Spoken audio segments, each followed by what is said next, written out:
Hi, welcome to Forgotten Legends of Sound. It's your hosts, Kevin and Ian again. It's been a while since we've done an album and everything, and today's going to be a little bit special because it's kind of like our end of year sort of finale for the season or whatever, but we didn't do it at the end of the year. Yeah, so we didn't do it at the end of the year. So we're doing it now. At the we're end kind of we're kind of like we don't care about keeping a schedule and everything. We're just gonna do it whenever we feel like doing it, and we felt like doing it. So today we're actually gonna do Stratovarius. Who gives a F about the months, man? Yeah, who cares?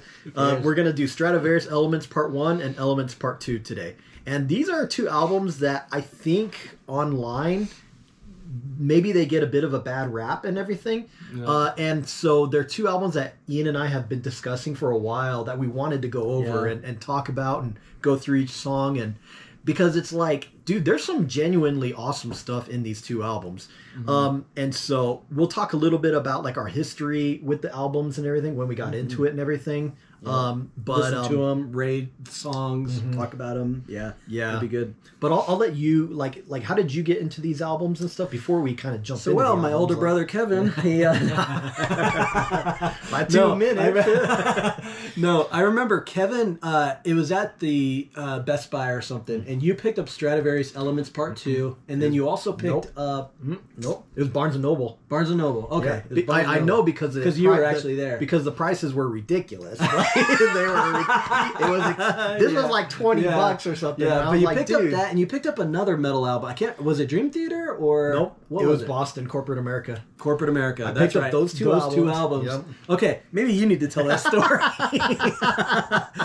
Well, Kevin bought those and brought them home, and this was like 2003-ish time frame, and this is like when this kind of metal was really new to us. Like, so we'd only been into like melodic death metal and power metal for the last since 2002 kind of onward ish. So this stuff really kind of blew our minds, and the fact that we would even see something like this in a store in Florida just was crazy to us, you know. So we didn't really have any point of reference. Elements Part 2 is the first Stratovarius album we ever got, and it was awesome. It took us a little while, honestly, to get Elements Part 1. Yeah. You know, it took maybe at least a year or something after we got, Part 2. But I think we got Elements Part 2 first, and then we bought Episode or Dream Space. Those three albums are the first three albums. And so there will always be a place in my heart that's kind of like close for Dream Space and Episode and Elements Part 2. And maybe that's one reason why I feel like I got a little bit of a bone to pick, because Elements Part 2 is really good. I know some of the lyrics can be a little not good, silly. Yeah, a little silly. The music and everything is great. And we'll get more so when we go track by track and everything. But I just remember back then we were listening to a lot of 30-second clips and stuff because YouTube didn't exist or anything. Yeah. And I remember listening to stuff like, I'm pretty sure they had the chorus of "I'm Still Alive," ready to feel the wind in my hair. And then there's that whole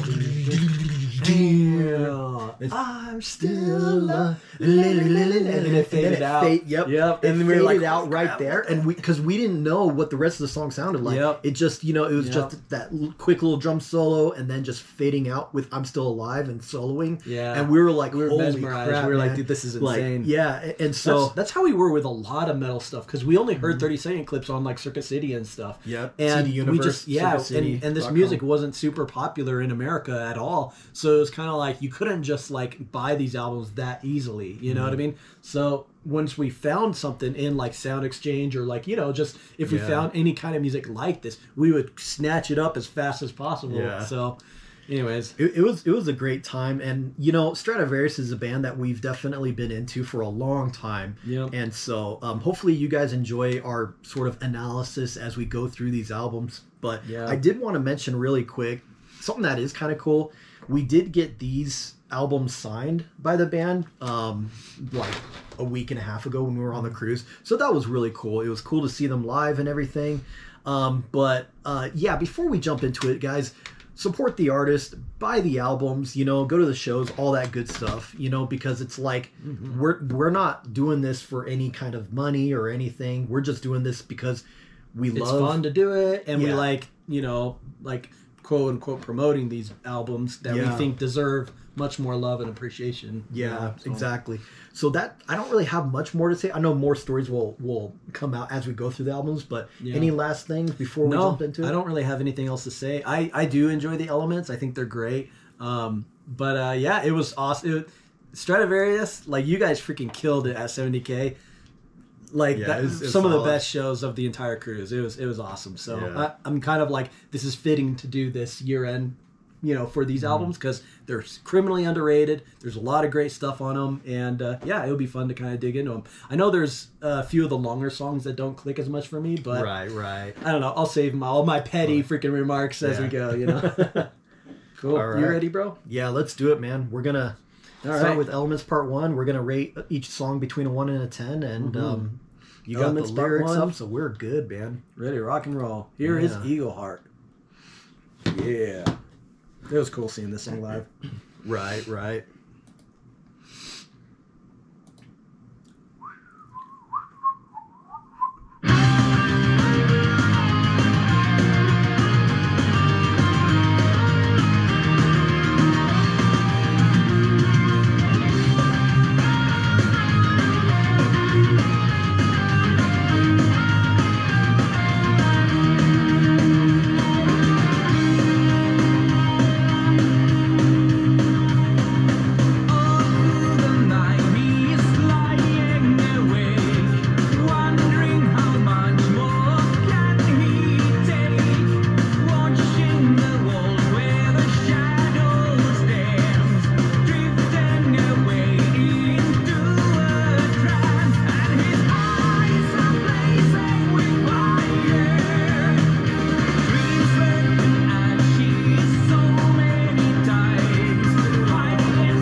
Glory-o.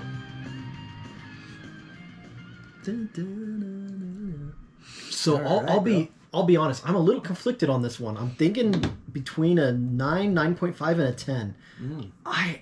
I don't know. This is definitely a quintessential like Stratovarius song. It's definitely memorable and everything. I like it and everything.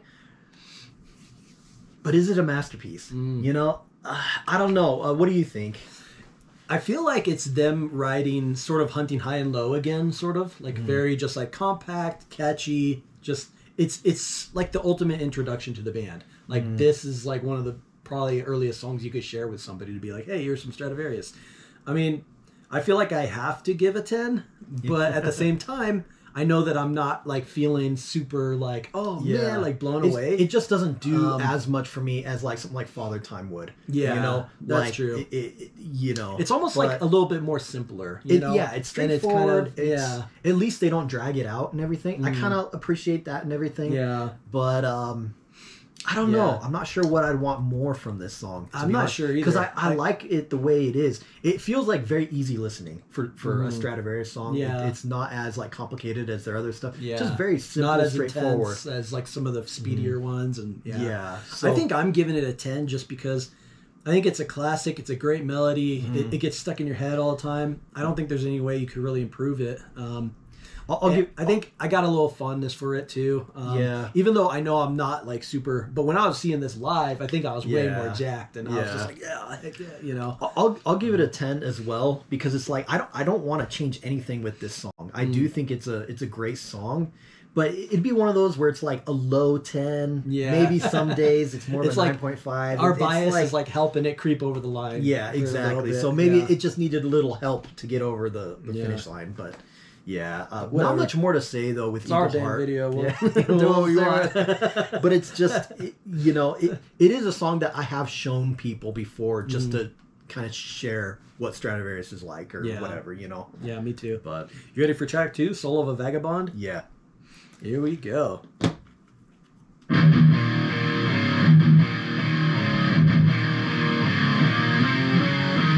It's these types of songs I didn't care for when I was younger that I only appreciated like in the last 5 years from Stratovarius. Like the mid-pace, kind of slower ones.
one like are more meaningful, I guess, than track 1. You know?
Excuse me.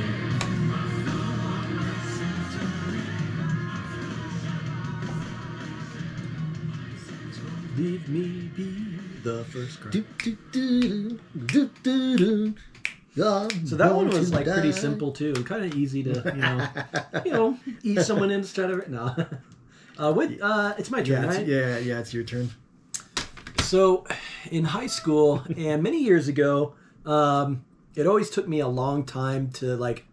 I couldn't really appreciate Stratovarius's mid-pace songs. Yeah. They were harder for me to get into. They were longer. I was more like, let's get back to the freaking speed and let's rock out or whatever. Over the years, though, they have grown in my estimation, and some of them are like brilliant now to me. Yeah. This one, I do enjoy it, but I don't love it like I do some of the other ones. I think I'm giving it a 7.5. It's a great song, but the chorus doesn't do a ton for me. I like that they're trying to be more epic, and it's cool that they're trying to do something more there. But I don't know, for a 7-minute whatever song, like it just doesn't keep me as engaged as some of the other stuff.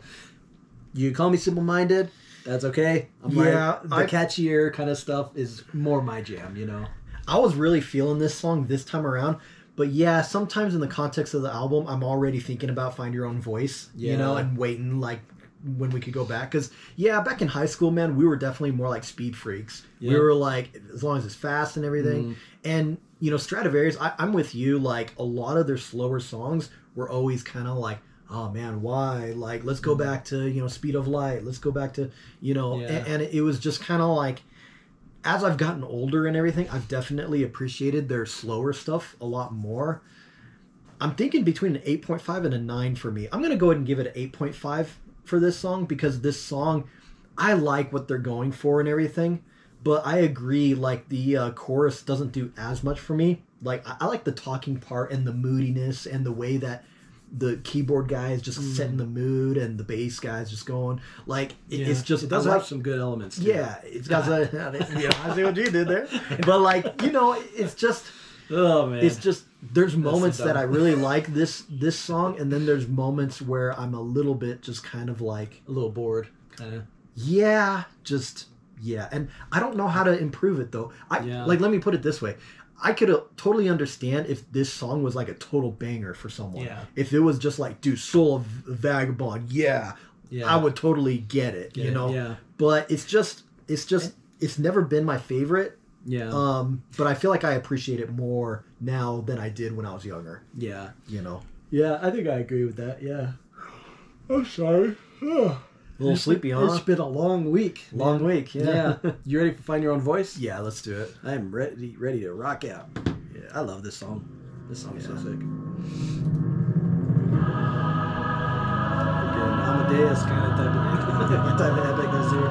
Yeah. This song blew me away when I was like younger. Yeah, it really did, man. It that blew me away. soloing in the chorus.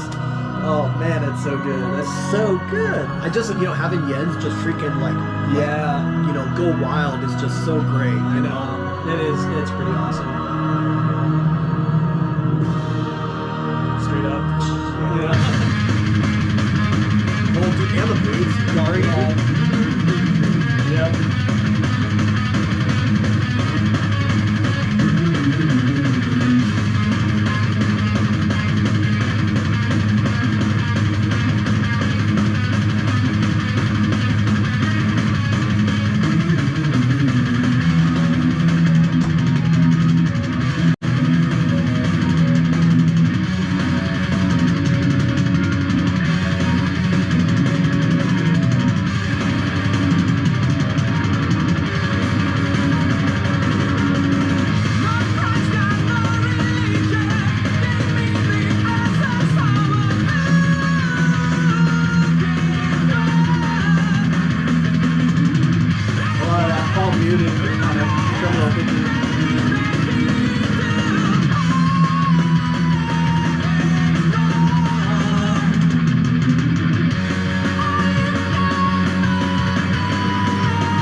I'd sing along, but I would just kind of like mumble that.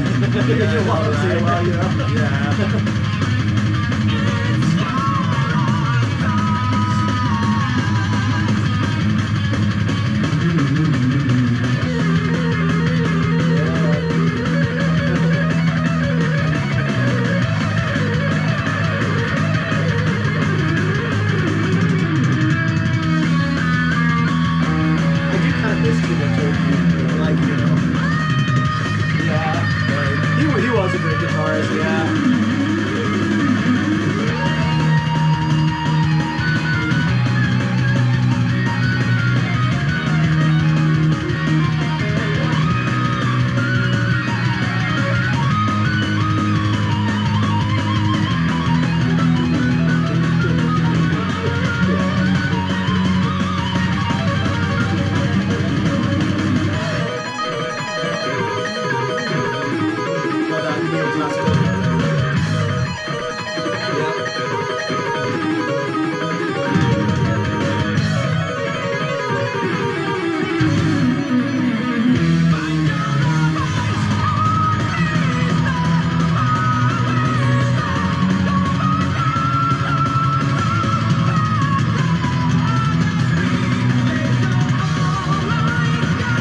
changes that part. It's so good, man.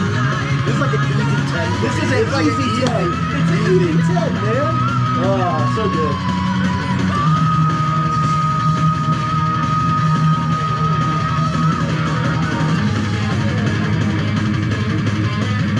Like it's 5 minutes, but it just goes and it's just so great.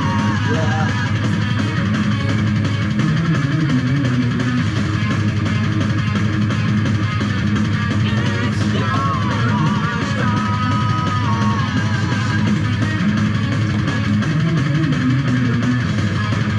Just an awesome freaking epic song. And you do hear the bass a lot in it too. You know, that's pretty cool. This is like the best bass song I've seen. Yeah. He's just like going for it.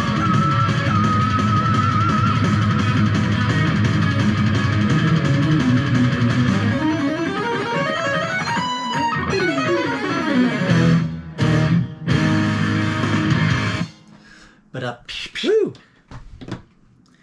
Dude, that's an easy 10, man. There's not even like forget dude, about it. I've always loved this song, man. It's like Find Your Own Voice is so freaking great, you know? Yeah. Like in the verse section and everything. And when it builds up, when he's like, you speak your truth and I'll speak mine. And then it just builds up into holy crap, dude. It's such a great song.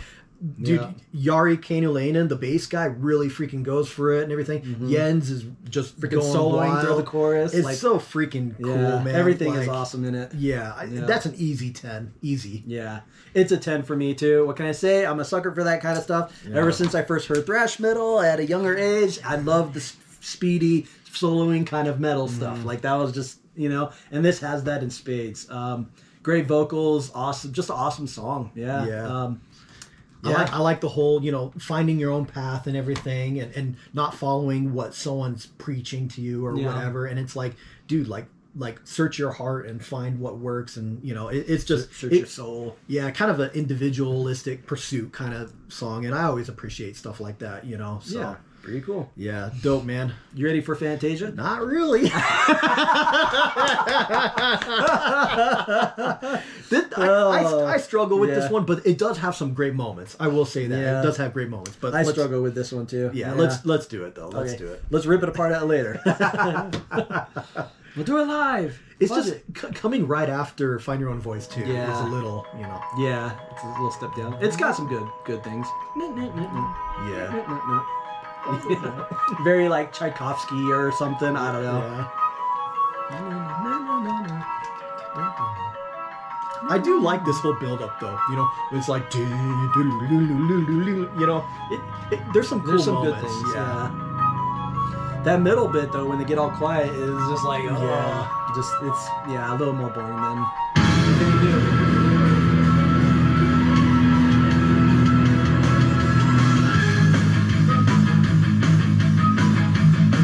Halloween vibe or something, you know, a little goofiness, a little goof troop. Yeah.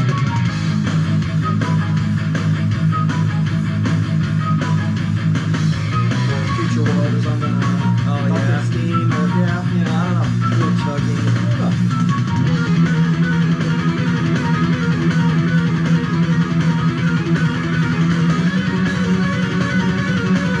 I do like this orchestra stuff though. Yeah. It is cool. Man, Fantasia's kind of a banger. I think this is my least favorite Cold Metro song. You know, like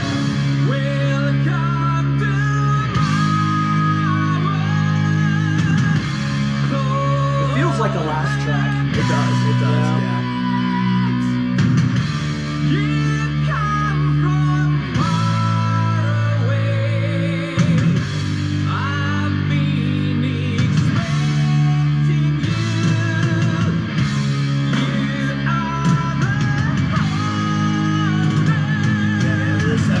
I know, they're keepers, man. Keepers of 7 keys kind of vibes going on there.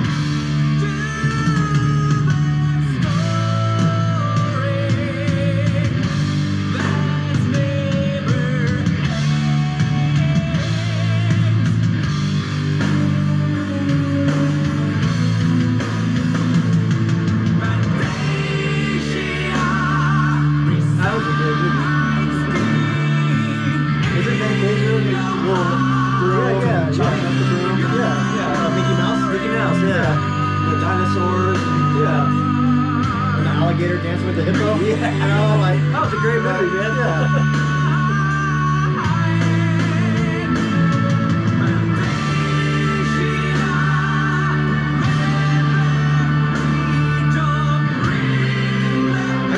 This is a good chorus.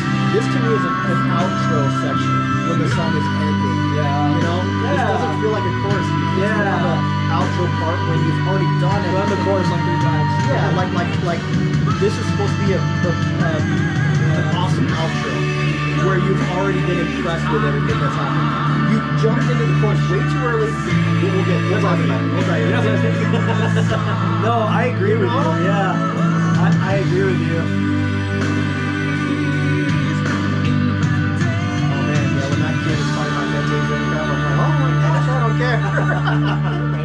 It was like, and that's the end of the album, and it would have been nice. Exactly. Yeah.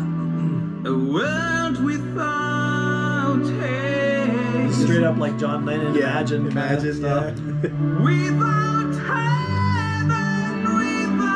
hell. Like I appreciate the effort, but No wars, no arms, no religion, no God. I just feel like you already kind of talked a little bit about this in track 3 and maybe 2 a little bit. I don't know. Yeah, you know, like I don't know. Okay, I dig this part. You know, a little Tom Waits thrown in there. You know, a little like Cockney guy talking or something.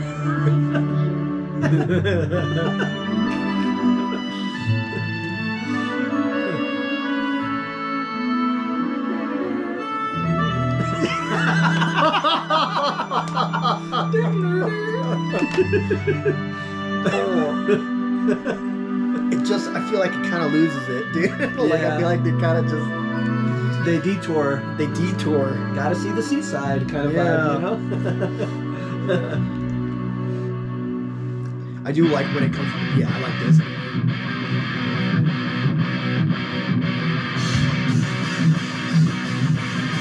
Right now we're back.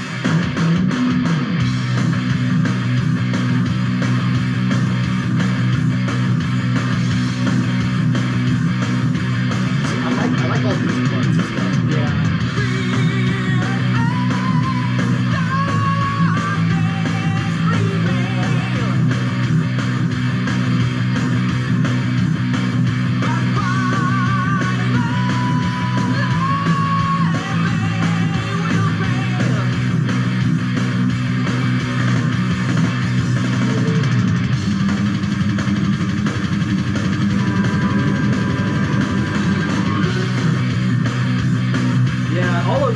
Parts on this song, I actually kind of like the epicness on this one more than track 2.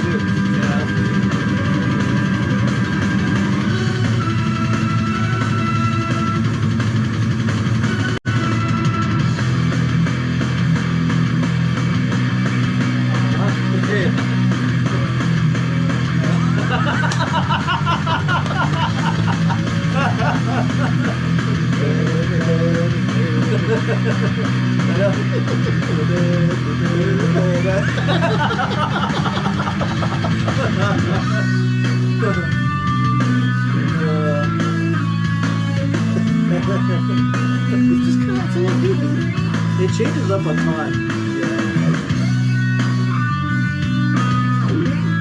Like we've completely forgotten the whole thing.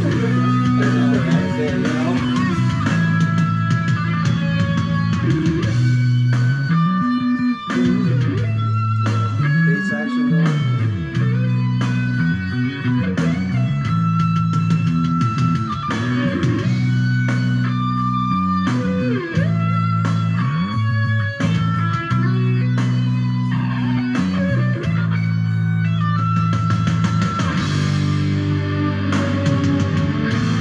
Here we go again. Yeah.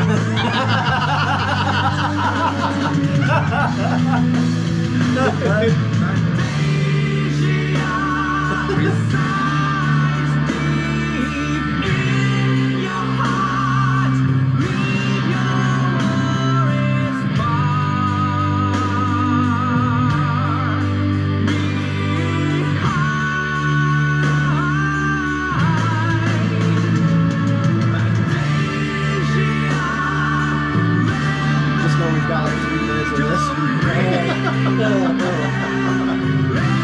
That's what they have in practice.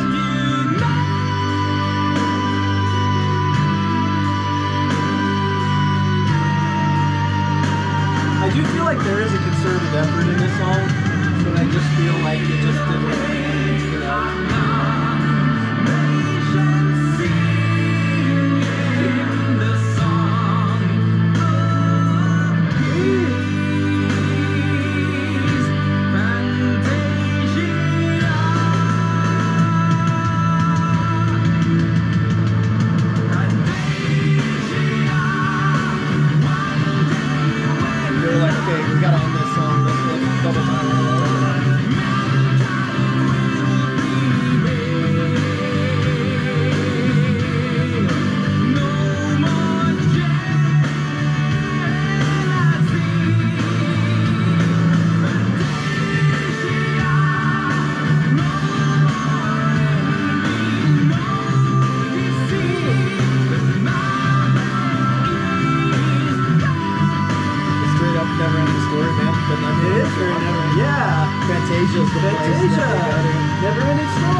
like Screamer, like Howard, you know, out the window or whatever. Like that'd be so funny. Thank you for giving me a name, Bastion. Bastion.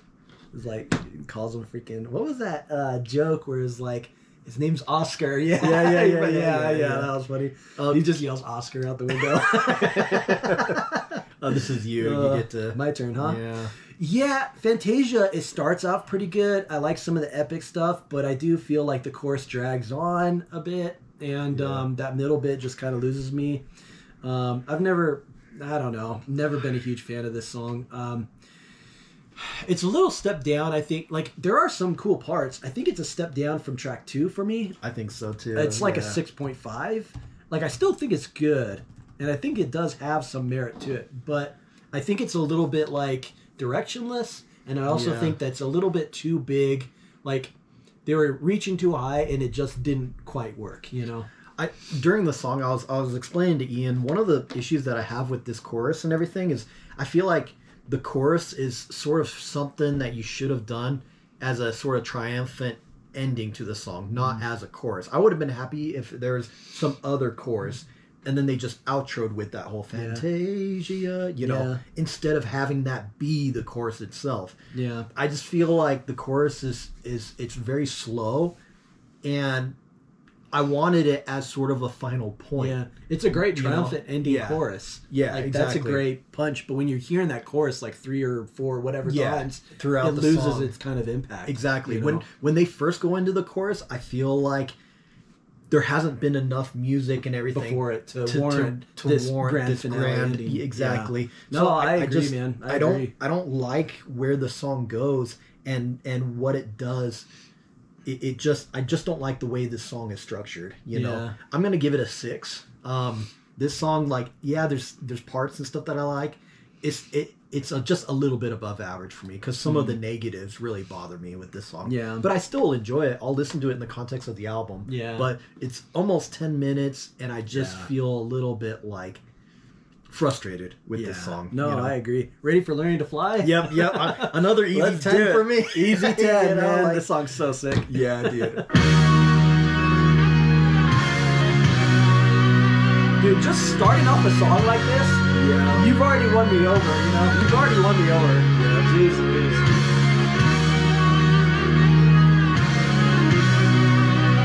Time to headbang a little bit more. Gotta watch my glasses. Yeah.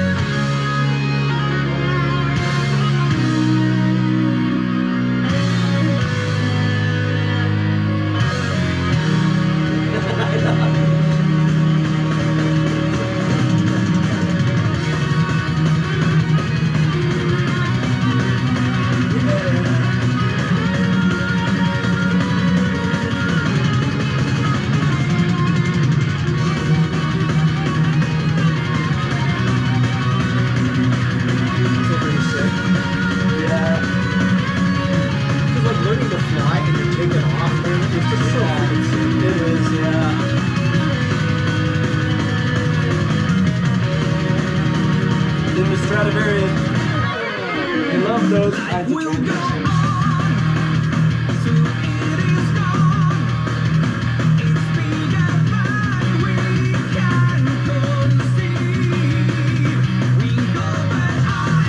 That's what he says.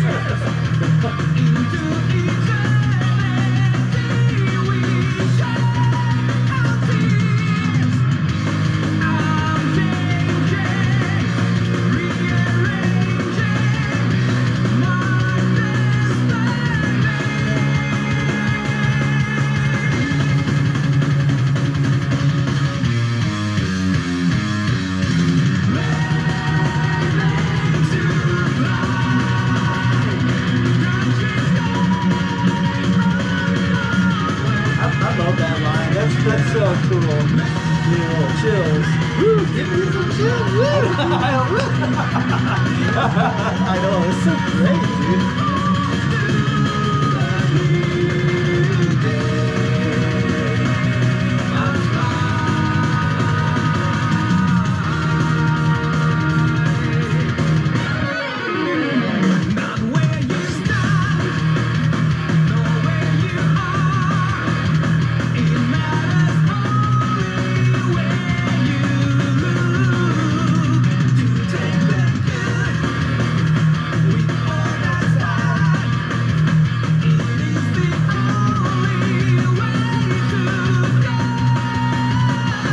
Bridges are so great.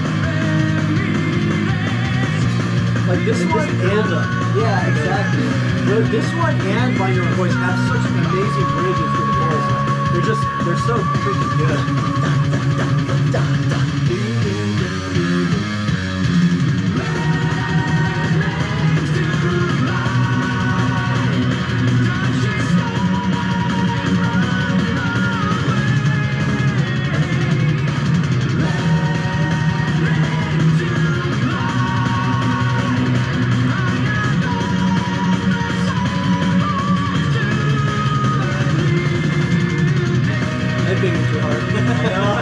Feeling it a little bit, you know, getting old, man. Getting old.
That solo into the chorus. Yeah. That's what's up, man. That's how you do it. That's how you do it, man. There it is. Stratovarius is pretty freaking awesome, man. Yeah.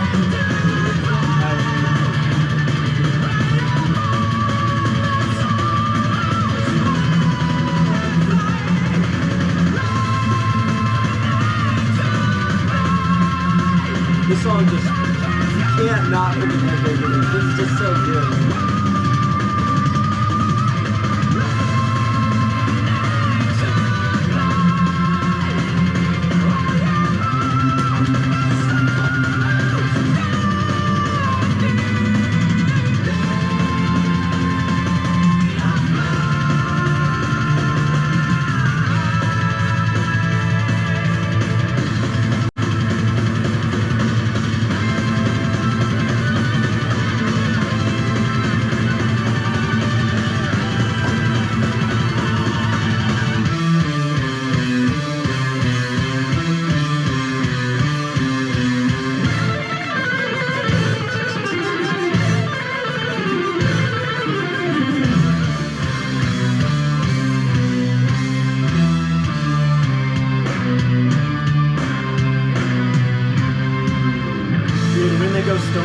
at the end, man.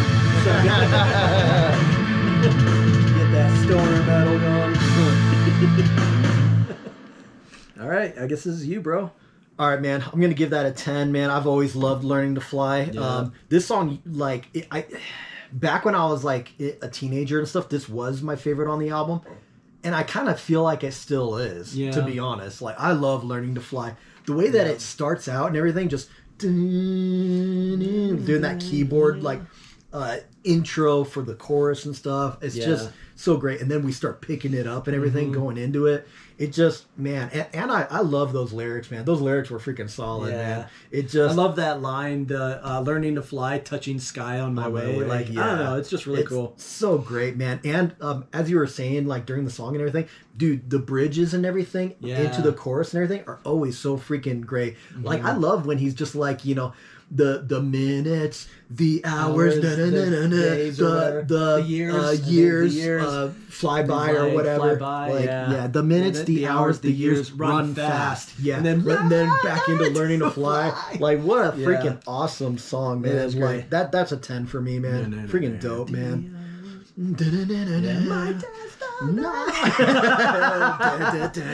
I'm changing, rearranging my destiny. Like that's epic, man. Dude. That's freaking epic. More epic than freaking Fantasia. I know. You know, like Fantasia, you gotta learn a thing or two from your older brother here. Yeah, freaking Learning to Fly is where it's at, man. Yeah, like, no, that's awesome. I love that song. Yeah, I didn't say mine, right? You haven't 10. Yeah. It's a 10. We all know it. We all love it. It's a freaking 10. Yeah. Great keyboards. I love these speedy, like kind of free sounding songs. Like, I just awesome. Like, we've only seen Stratovarius, like, you know, Once, those two shows, you know, and I don't know how often they played music off of these albums, but I would love to see Learning to Fly live. Yeah. I would freaking love to see that, you know, just, oh man, like, it's just, I agree. Like I said, I feel like people only really care about Eagle Heart sometimes. Yeah. And it kind of bums me out because there's so many bangers on these two elements. Like, I agree, Kevin. It just kind of bums me out, man. I'm here doing this with you. I agree. Yeah, no, for sure. Yeah, there's some good stuff on these albums. Yeah. Ready for Papillon? Yeah, let's do it. I do like this one. Papillon, flying into the universe.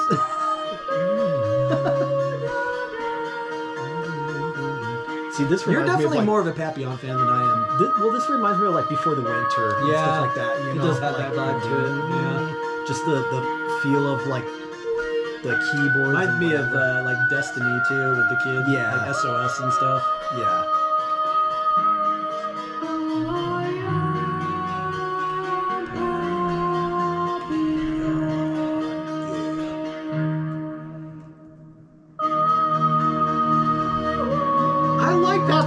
It is pretty good. It is pretty good. I'll be honest. We'll see. We'll see. Those synths, man. And Seasons of Faith Perfection. Some of this stuff is so underrated, man. Yeah. There is like there's almost a wonder but also danger sound to this. They're like almost like a wonder but also kind of a warning or something. I don't know. That's kind of the vibes the music gives. Dude, I love Papillon. Okay, dude, when he goes into like my dreams, dude, this is a sick song, dude. Yeah, let's do it.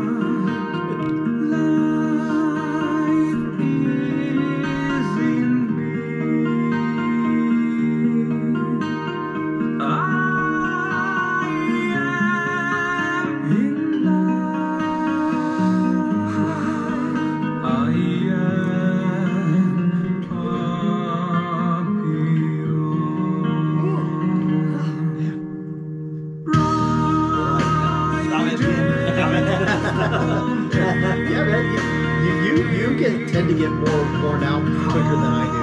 Sometimes. Probably. I don't know. You know, in these slower songs, you tend to yawn a lot more, right? Like in our videos, like you're yawning all the time, right?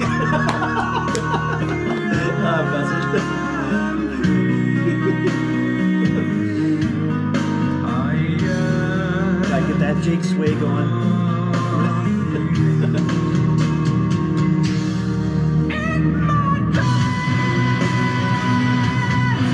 A little bit like Soul of the Vagabond, though. Yeah.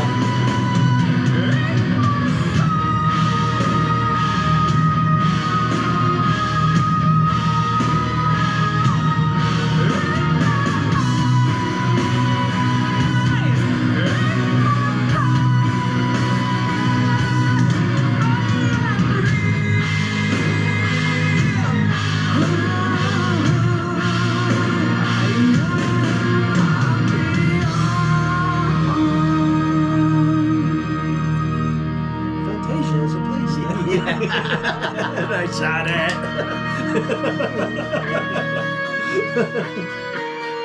Yeah, no, this does have a lot of those before the winter type vibes to it. Yeah. This song sounds like it belonged the most on something like Visions or something. Visions and Destiny kind of stuff. Yeah.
Crab's all flying around.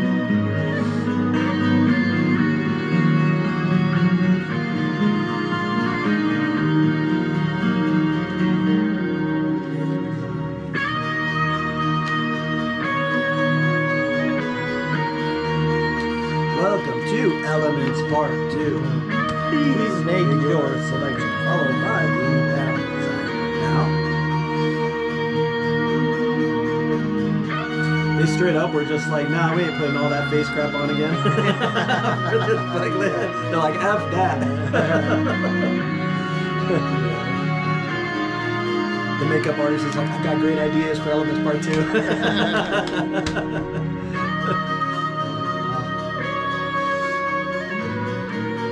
Sorry, I'm ruining the little...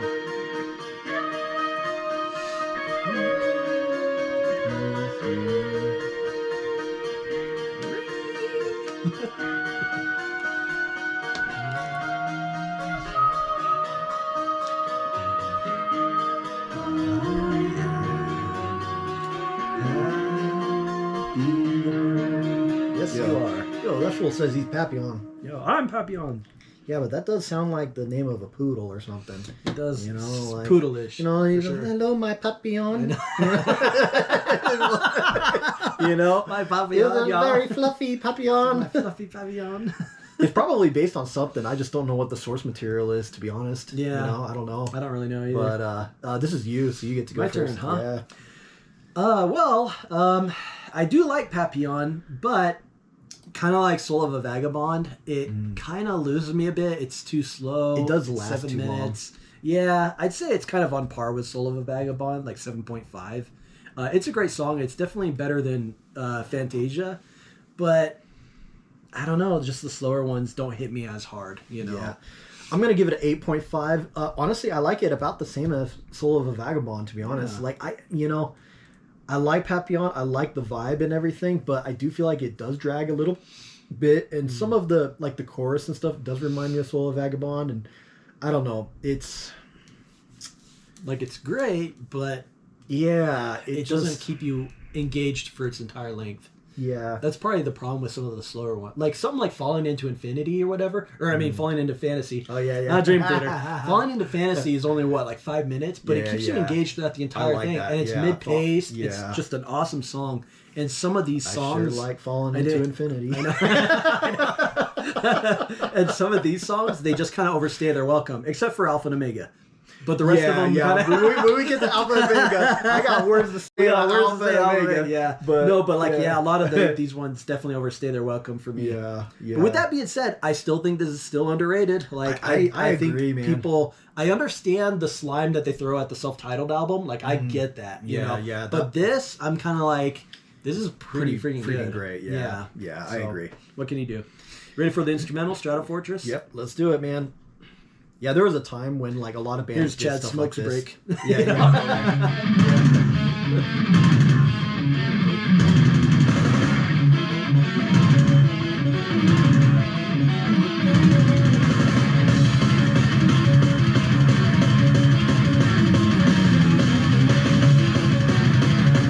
At least this one's like 326 instead of 666.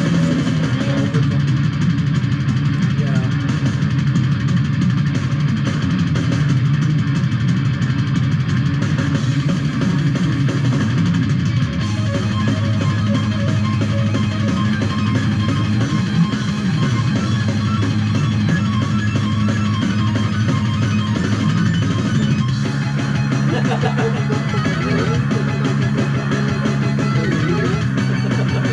Straight up like Nintendo, like Tetris music or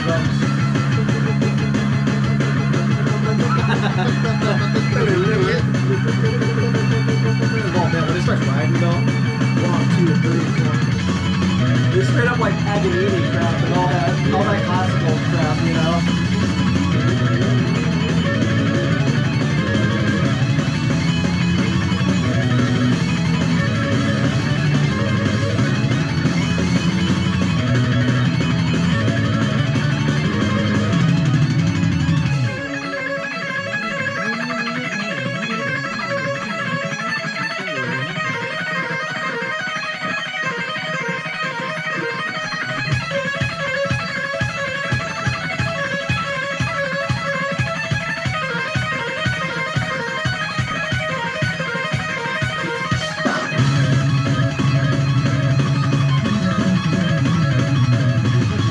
This guy gets to do a lot.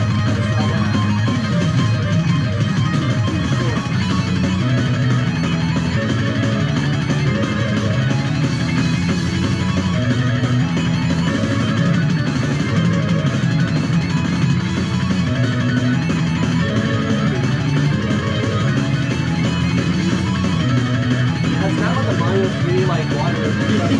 Yeah. I was thinking 16-bit freaking. Yeah. I don't like this ending though. What's there not to like? It just, I wanted it to stay free willing, you know.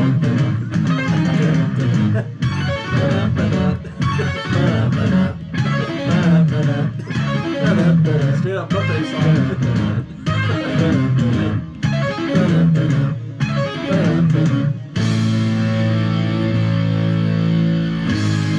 I just like more of the. We need to go back to the.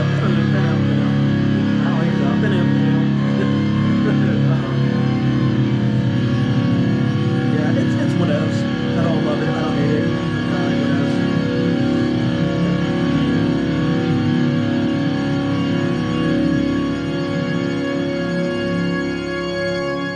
Woo! That's a workout. It's a workout song. Yeah. Now, I'm going to give that song an 8. Out of all our friends and everybody, I seem to be the one that likes instrumentals the most, I think. Yeah. And, probably. Especially in like prog metal. I like a lot of prog metal stuff and everything. It's funny because like listening to this, there was a time when it felt like a lot of either power metal or prog metal or whatever, there's a time in which, you know, there's always an instrumental song. And I remember like getting into those like Our Tension albums, and they'd have the song like I Don't Care, and then it'd be like I really don't care, and then I really don't care, you know. And like, so there was a time when I was kind of like, when I'd listen to a new band or whatever, I'm like, okay, so where's the instrumental, you know, where they're just shredding or jamming out or whatever, you know. But out of all Stratovarius's like instrumentals and stuff, I do like this one a little bit more than some of the others and stuff. I do like definitely not as long as like something like Holy Light, where it's like almost 6 minutes or something. Stuff like and I like on Episode, I guess the song's Episode, like track 4. I like that instrumental. That's a great too, instrumental, you know. And track 8, what's that one? Strato something. Yeah, there's a lot of them with Strato.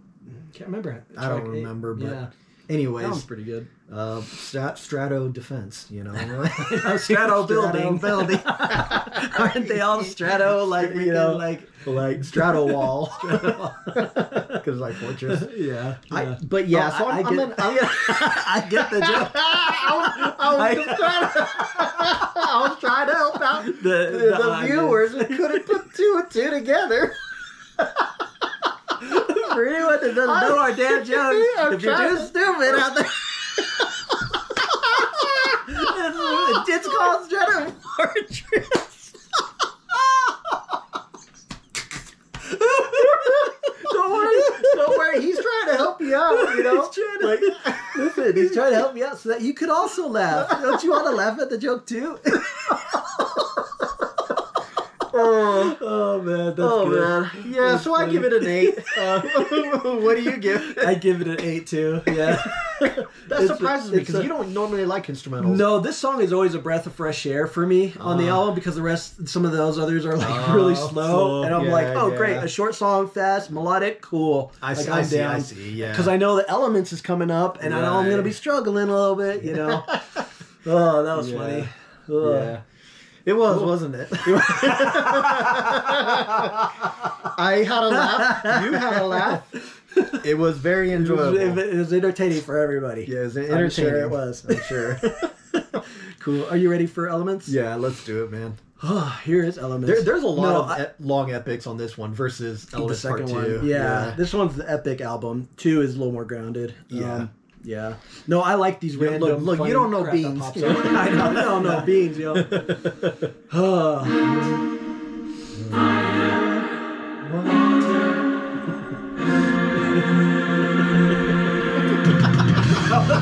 way that just came about was just so funny. Elements. I think this one and Fantasia are probably the 2 I struggle with the most. I like Elements more because there's moments and things that I think are pretty solid on this. So Ian, pay attention. Yeah, so pay attention. So listen better. You struggle more with long songs, though. I do. Yeah, unless it's a really good long song, then I'm all in. But like what? It's tough. Like freaking Two Blue Bells, freaking Anesthetize. You know, like you like the ones that are just repetitive with a certain thing and they build on that repetition. I do like those. I think. Yeah, I think so. Yeah. I like Sonata Arctica's long songs. Yeah, those are pretty good. Wet Pearls. Yeah. I don't know. It depends. It depends what it is. It's just freaking Element. No. They're like, they're like trying to promote this, and then this son of a bee over here keeps talking crap. Keeps talking crap about Elements.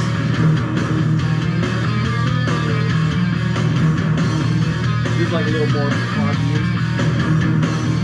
Yeah.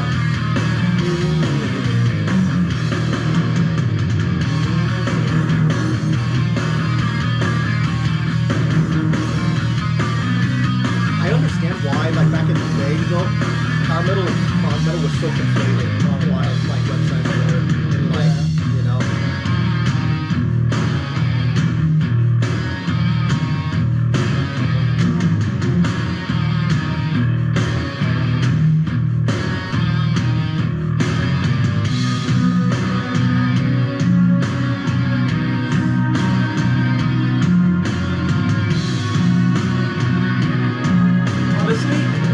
When they see a song over 10 minutes, they just assume it's wrong. Yeah.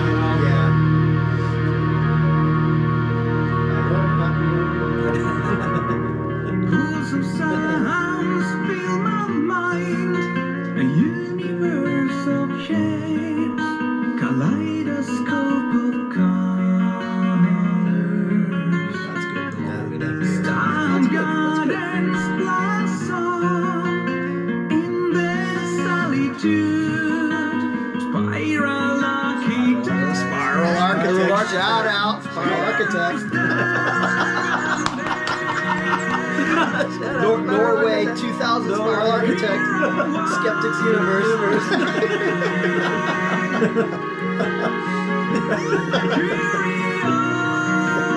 Every single lyric, we just start like naming off things if it matches some other bit.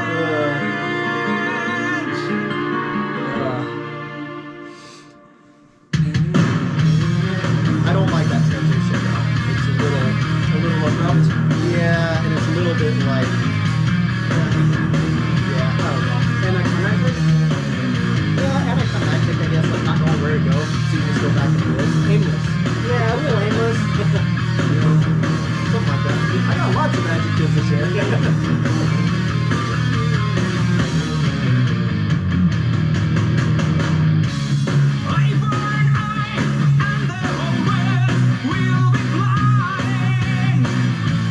I kind of like when Philip Delgado goes harder with his voice.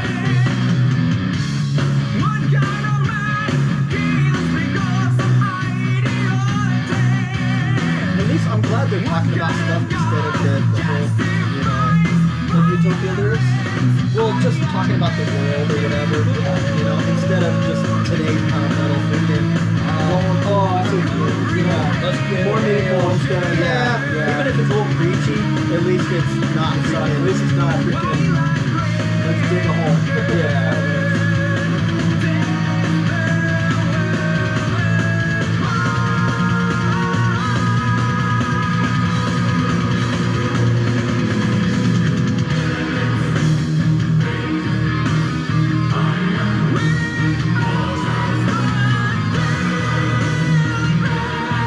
I get the epic going hard vibe they're going for. I get it too. It is one of the weird ones for sure, though.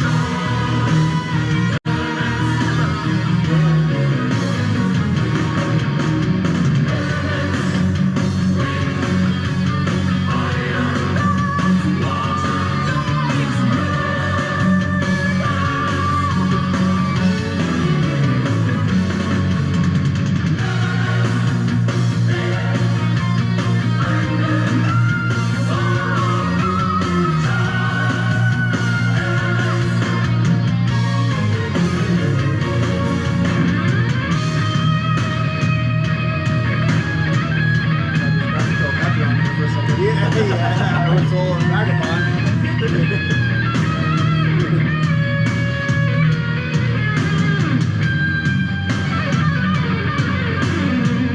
Thanks for letting me get the picture. You're welcome. This is the good one, right? I think this one. Oh, they're both bad in their own ways. There's two negatives. Yeah.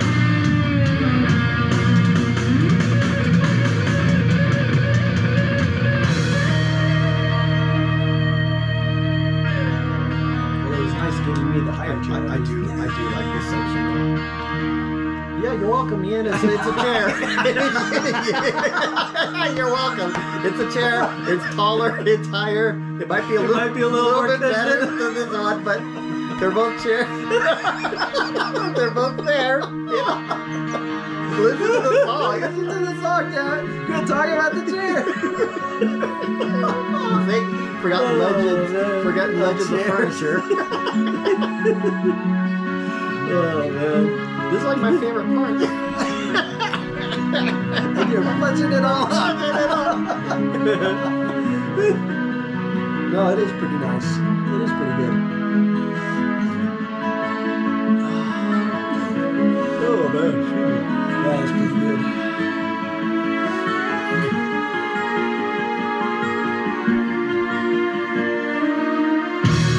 Winds bring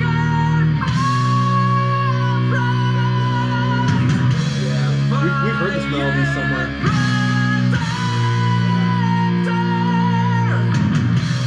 Whoa.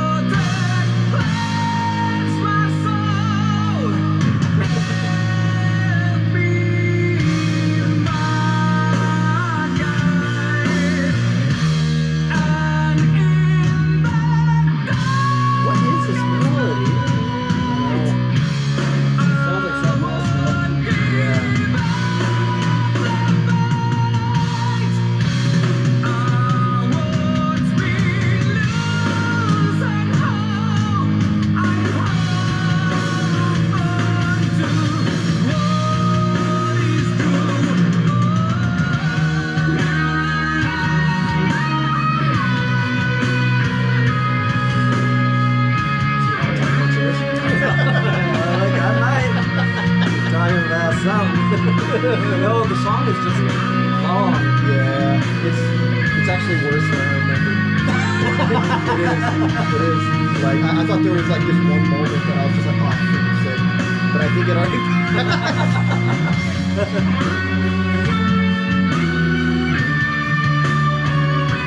It's good. It's good. 6.5.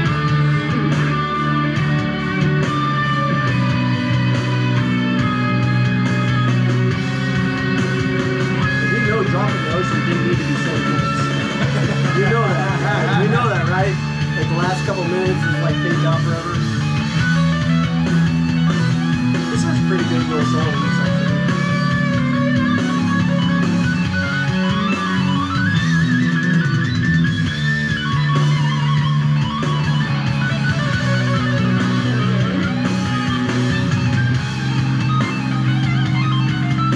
It's just the song starts and moves here.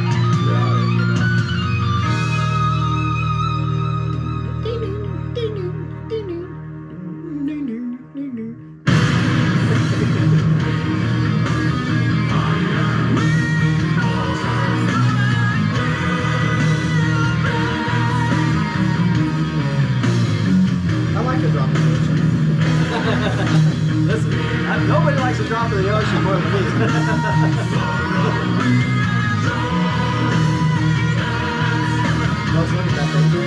We had to do elements I would be like, you'd be sitting there just going, I know, the whole time they're playing the song, like, just like staring into the void. Yeah.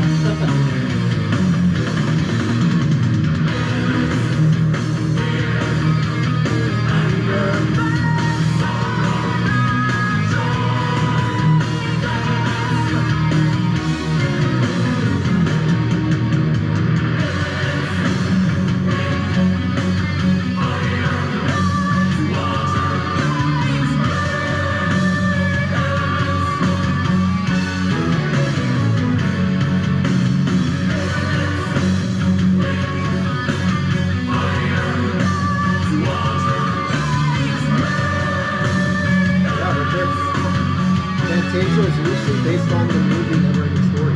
Oh, cool. Yeah, shout out Neverending Story. Neverending Story. Cool.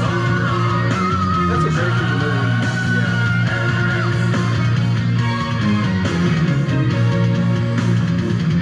You'd be looking a lot more gray today. Yeah.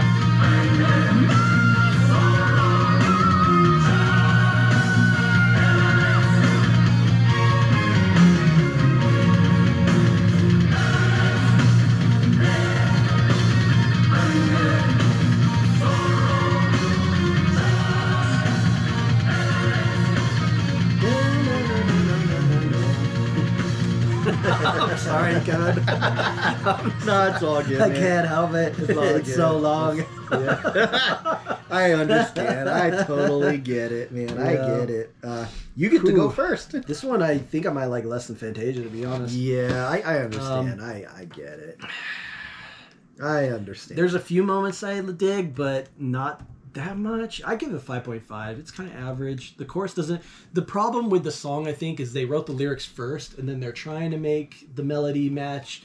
But how do you make a melody match when you're just naming elements? Like, it just... I don't know. It just doesn't really work that much for me. I don't know. It's like epic and everything, but it just... I don't know. The melodies just aren't there as much. I think this is probably the weakest song for me. 5.5. What do you think, bro?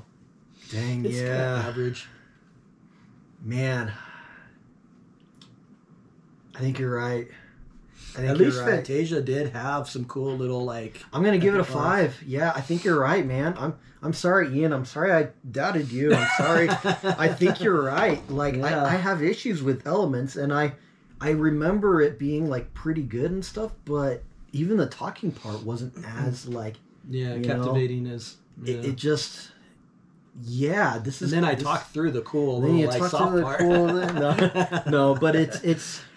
Yeah, it's probably like maybe I'll do a 5. it's probably too. a 5 for me. Yeah, this song is a little bit of a drag to get through. Yeah. 12.01 or 12 minutes or whatever. Yeah. Yeah, it's I get it. Yeah. Yeah. I don't have much more to add.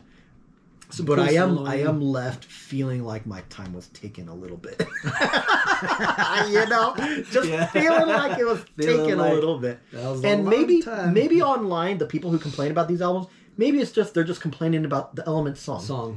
Maybe that's where all the criticism is. And I get that. And we're just like, it's like So like, what's your guys' beef? Yeah, but the fast songs on these albums are freaking great. Yeah, and some of the slow songs are great too. But this epic song, this slow one doesn't. Bit just kind of there, man. It's kind of just there. I wanted something more. Yeah, I agree. Yeah, ready for a drop in the ocean? The song we both really like. Yeah, let's do it. Drop in the ocean. Here we go. And I don't appreciate the personal rancor. Rancor. Oh, that's a great movie too. Your whole outfit would have been sunk in the Atlantic years ago. I like Drop in the Ocean. I like Drop in the Ocean too, but it didn't need to be 7 minutes. It just didn't. Let's go. I do like it though. Yeah, but it feels great to get into this instead of being stuck on Elements. That's true. That's true. Like cleansing the palate or whatever. Yeah, exactly. The secret is blending.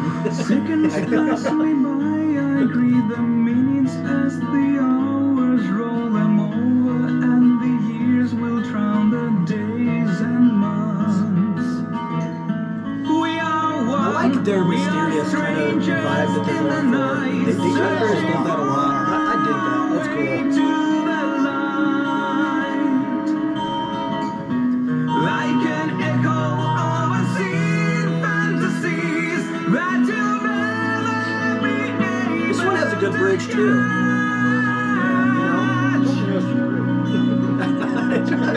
Great. The ocean will sail upon the angels of heaven are singing this song. Didn't you just say So it reminds me of Sparks' number one song in heaven. Oh yeah, it reminds me of that. See that last line of Drop in the Ocean? I love that mystery and stuff. Yeah, There's a I lot like of it too. mystery stuff on this too. Like Stradivarius like mystery, power metal is Dreamweaver, Luminous, dude, it's great. It's great, Luminous, man. They go within embrace of universal wounds. Is it cosmic madness harmony? I ask you in my agony. As time won't heal my wounds, it makes me numb. We are one, we are strangers in the night, searching for our way to the light.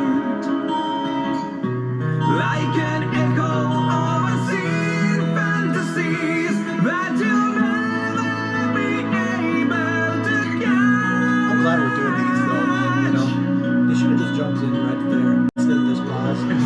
That's just a personal thing. Ocean will sail upon the angels of heaven are singing this song. Just stars in the corner of our universe. It seems that it's all we are. Drop in the ocean will I sail. wonder if the last bit just sounds like waves. It like has a long outro and it's like Singing this song, just stars in the corner of our universe. It seems that it's all we are. literally 3.5 minutes. Yeah, I think it's just like wave sounds. Yeah, probably. Straight up 5 day exit. Yeah. Although that one, I actually would give that one a bit of a pass because the lyrics are so like devastating in it that it almost like the waves and stuff. It sort of like re-echoes it over, Drop in the ocean. Yeah. I mean, we could talk about chairs. We got lots of things to talk about. No, I do like Drop in the Ocean. I think it's a great song. I'm not sure where I would put it. I think I would put it definitely above some of these sevens, But yeah, I don't know. I guess we'll talk about it when the time comes.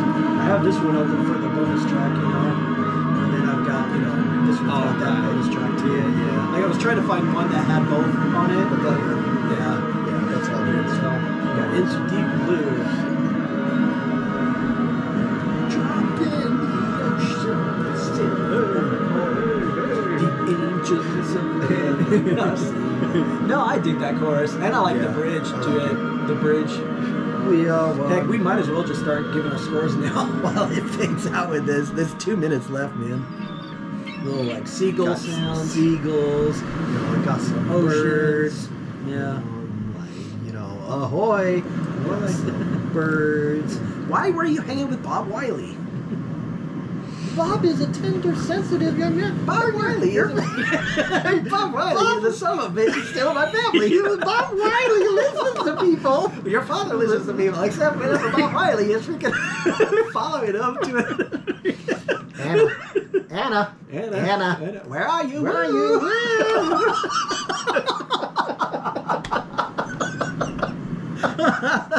What a great freaking movie. Yeah. What a great movie. Your father is sort of fun.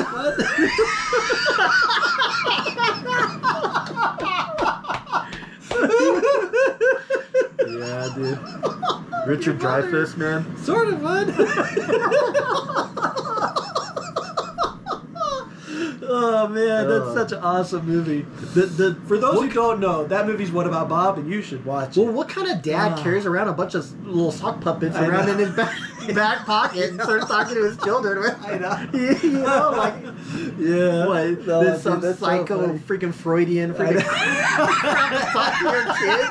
Like what? Your father is kind of fun. It's like, dude. Oh, dude, that's so funny. That movie just tells me that like smart people are actually insane. Where'd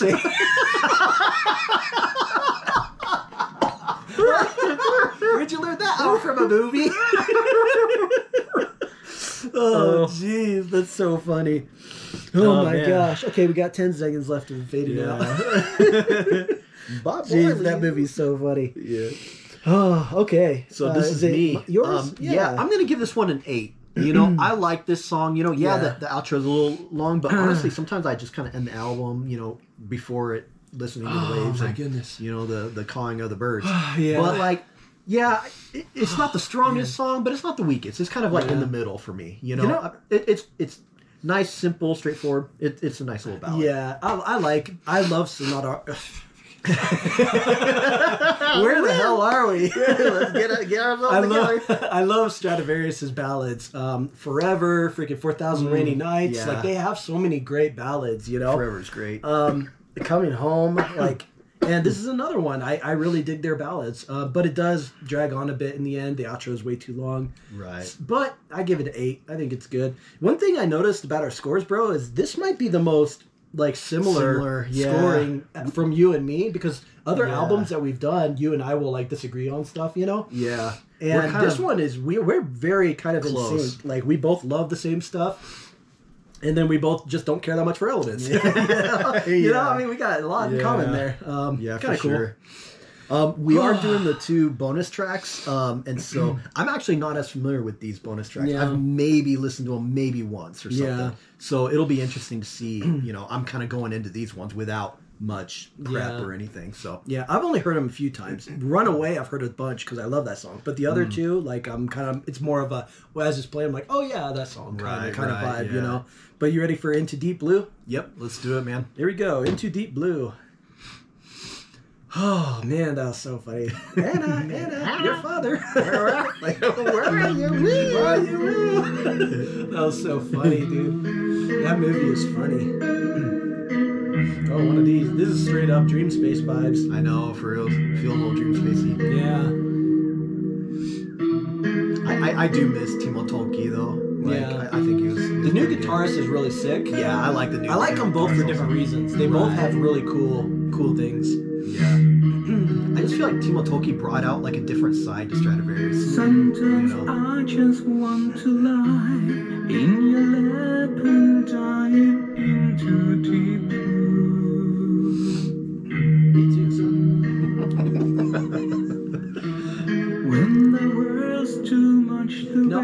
like Stradivarius's kind of sentimental-ish type lyrics. I think they're pretty cool. Yeah. Like Drop in the Ocean. Like, I like that. It's cool. The ocean of your eyes, I sink into the mystery. Wait, what's happening? Tonight, into deep blue.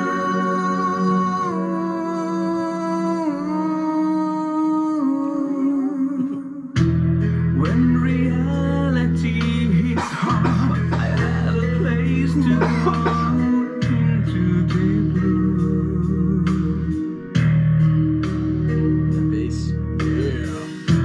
When I'm not wanted and I'm down, every time I go into deep blue.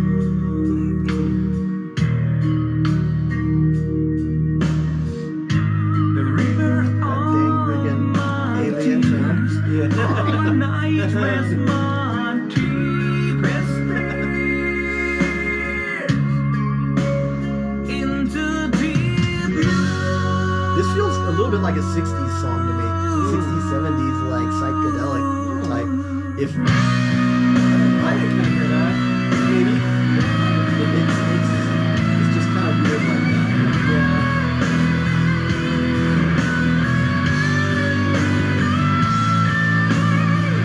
Yeah. We're getting serious with this now.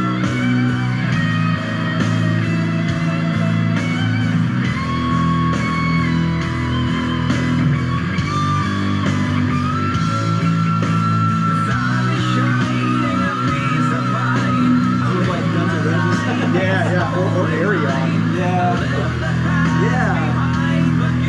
There's no Like right after getting out of the electric castle or something. Yeah. This is so Arion. I was thinking Paradise City too, but standing here on my feet with my eyes open.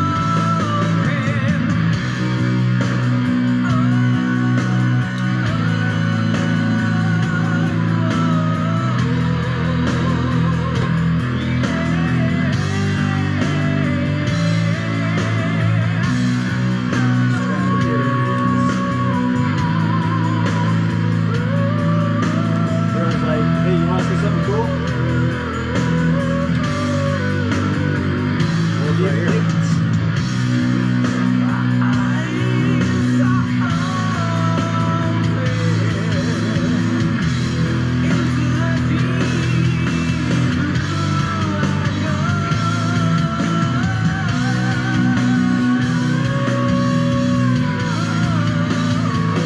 In a weird way, this reminds me of 90s alternative rock. Yeah, I agree. Yeah, but in what way? It doesn't feel like Stratovarius to me. No, it doesn't. The song structure and everything just feels so like. This is a weird freaking song, right? It's a weird one. Yeah, this feels very, Ennio Morricone, Dollar Trilogy. I don't know. It just seems.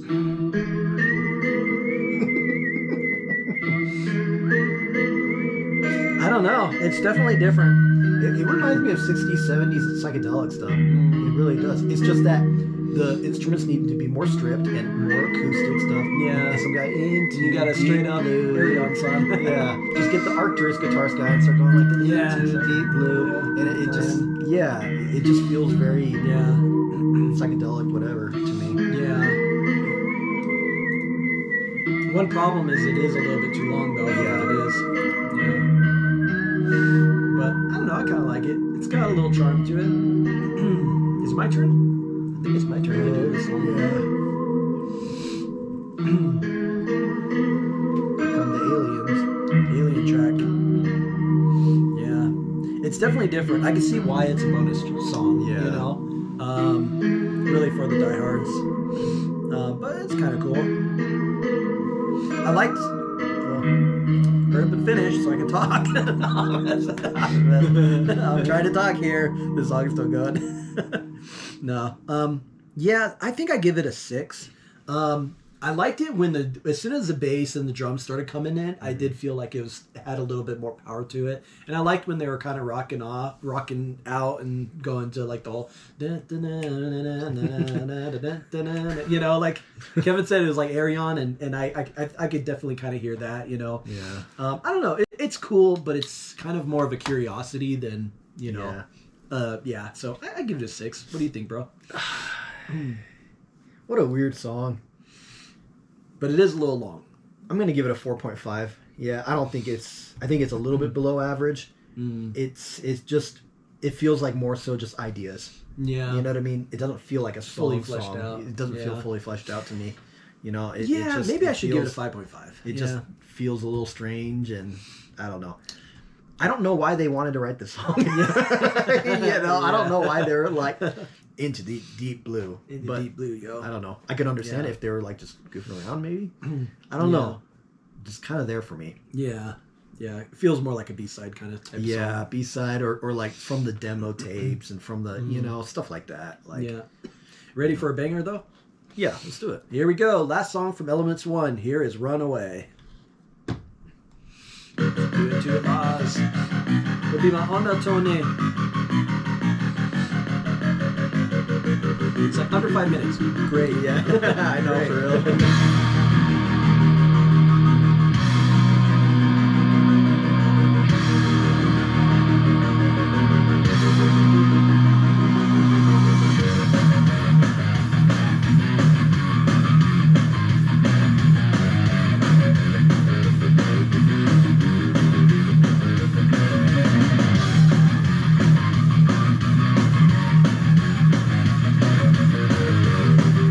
This one feels like newer Stratovarius to me.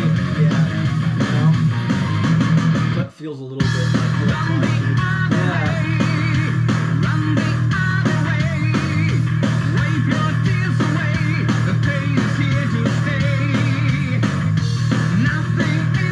This sounds like something off Genesis or something.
think, bro?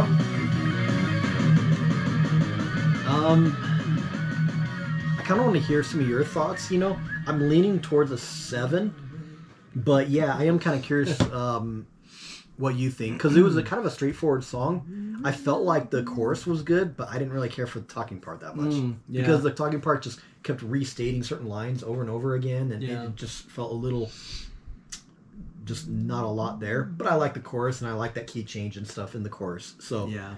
But yeah, what do you think? I'm giving it a 9.5. I really like that song a lot. I don't know what it is about that chorus. It's something that could get stuck in my head. It's just something that is just super melodic, super kind of straightforward. I just really dig it. And this song, we were talking during the song, this song sounds the most like newer Stratovarius to me, because the electronic-y kind of elements and stuff that they would bring in, stuff like Nemesis and stuff, it reminds me of that vibe. But yeah, I like it. I can see why it's a bonus song, but I think it's really dope. Yeah, 9.5 for me. And mostly because of the chorus or whatever? It's mostly chorus. I mean, I like the verse section fine. Like, it's it's not like I love the verse section, but like, I love the chorus. I think it's just a good song. I'll give it a 7, you know. Not much more to add, but yeah. Yeah. By the way, thanks for doing this with me, bro. You know, likewise. Going through and these giving me the good chair. And stuff, you know. So, yeah. No, it is fun. Yeah. We've gone through Elements Part 1, and now we're going to go ahead and jump straight into Elements Part 2, since this is kind of our, you know, end of year sort of special finale. So, yeah. On with the finale, and we've got 10 more songs to go. 10 more songs. Get stretching in. Yeah. For the 3 people still watching, yeah, all the way to this part of the video, yeah, you guys are freaking OGs. Oh man, there's 55 minutes left, so yeah, we are over halfway. I'm looking much more forward. Like, I'm going to be into it for these, especially these first 3 tracks and stuff, and everything. I agree. But is there anything we need to say, or no? Just kind of jump in, because we kind of introduced both albums together. So yeah, I say we just jump in, man. Yeah, like, I agree. Yeah, let's get this show going. Alrighty. We're on a roll. Let's get this roll on the show. Yeah. All right. Here is Alpha and Omega, Elements Part 2. Oh, dude. Yeah, this song is pretty sick. Yeah. Yeah. Sick. Sick. Sick. Sick. And the way it freaking builds. It's one of those songs that, I wasn't super impressed with in high school. It wasn't until later that I was like, this is actually a really freaking cool song. This is a song where I feel like the epicness actually is achieved. Yeah. You know, some of the Elements Part 1, the epicness was like almost there for me, and this one I feel like they nail it. I do like that they end with the ocean sound from Drop the Ocean. That's true. Yeah, that's true. I don't think I ever made that connection before, but that's true. Back to back. Yeah.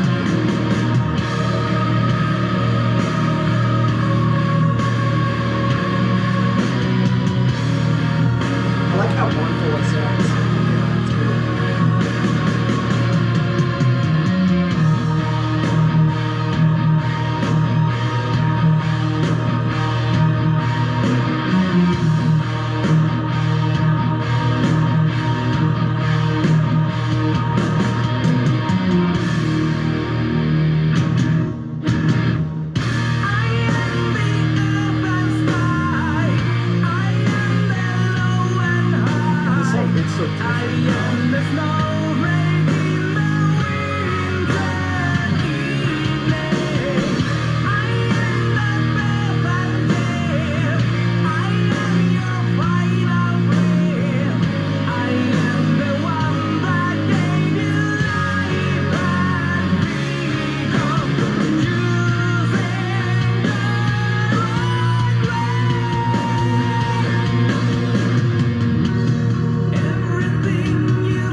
guess it's my turn to go first. Yeah.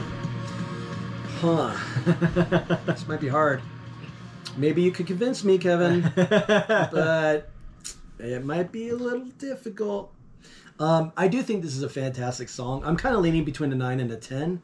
I don't really know exactly where I'm leaning yet. I think it's an awesome song. It has a little bit of like a epic, almost terrifying vibe to it. Yeah. Almost somber vibe to it, but also kind of a grandiose kind of vibe to it. Yeah. That I think they do that so well. I can't really think of too many like power metal bands that make epic music that is also like mysterious and almost like, I don't know, like grandiose in the way that Stratovarius does it, you know? Yeah. It's really different. This song, it's funny because like, I guess I kind of speak for both of us. We have a history with this song. Wait and see what you say. We have a history of this song. I know for me, when I first got into this album and stuff, I was so upset that they started the album off with Alpha and Omega. I remember just being like, what? Like, why didn't you have track 1 be like, I'm still alive or something? You know, I would, because I didn't understand why the hell are they starting with this slow song as track 1 slow plotting to track. Get you into the album. And there were times for like a while I would skip Alpha and Omega and just go straight to track 2. Because I'm like, I don't care, you know.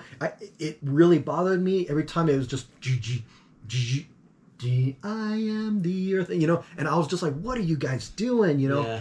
And somewhere in my adult years, I was listening to this song, and it was probably sometime at night when I'm driving or whatever, and it hit me like a ton of bricks whenever he was just like, no mistakes in God's great cosmic play or whatever, and I was like, what a freaking good song. And I was just like, dude, Alpha and Omega is not a mistake. It's supposed to be track 1, and it's supposed to be that great, and it really blew me away.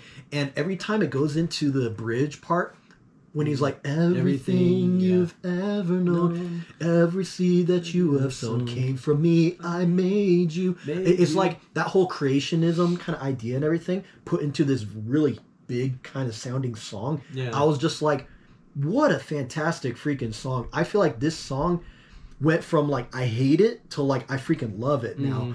And I don't know if I've ever had such a huge disparity of how I feel about a song like Alpha and Omega. Alpha and Omega is the longest disparity of any song that I know of. Because most stuff I'm like, oh yeah, pretty good, oh really good, you know. And most other stuff, if I hate it, I usually kind of still hate it. Maybe it'll grow a little bit, but I've never quite had a song that like I freaking hate, and then I'm like, I freaking love it now. But every time he's just like, no mistakes, and then just, you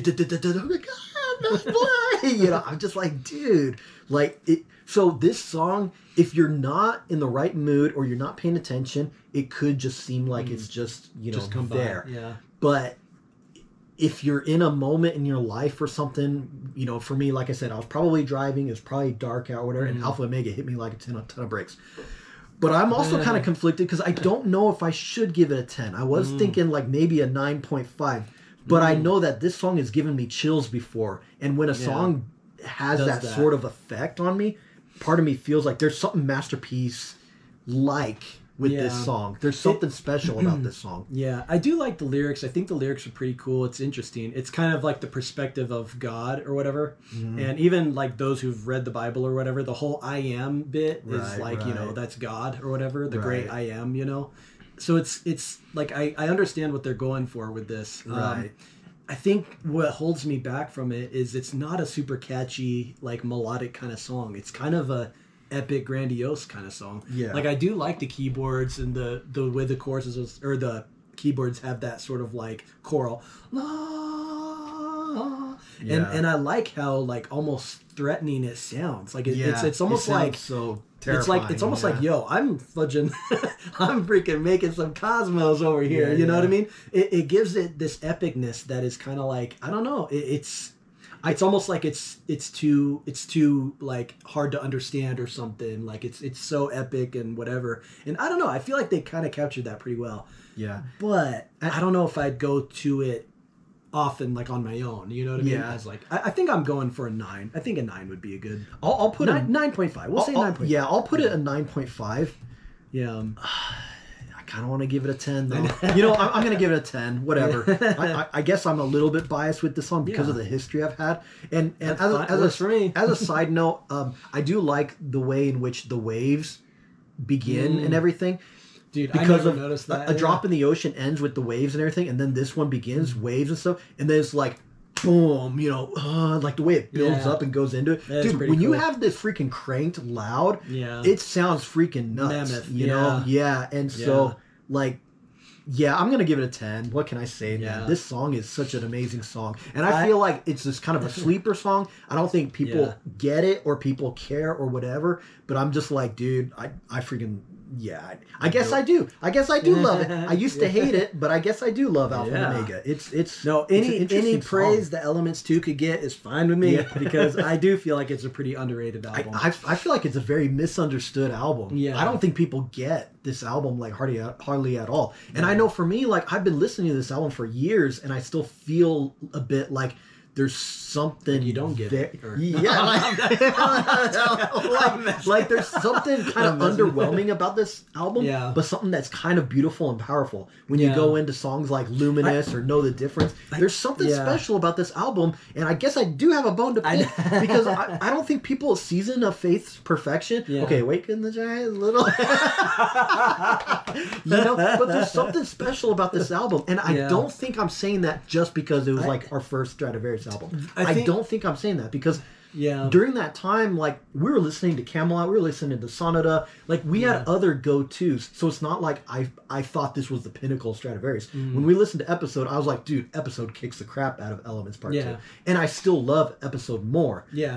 I just feel like this album's really misunderstood and kind of underappreciated. I agree. Like, this isn't my favorite Stratovarius album. Like, it's not even in my top 3 or anything. But I agree that as far as most underrated album, I can't think of another Stratovarius album that were. This and Dream Space. Dream Space are like the most underrated albums from Stratovarius. Polaris is kind of underrated too. A little underrated. You know, I'd say that.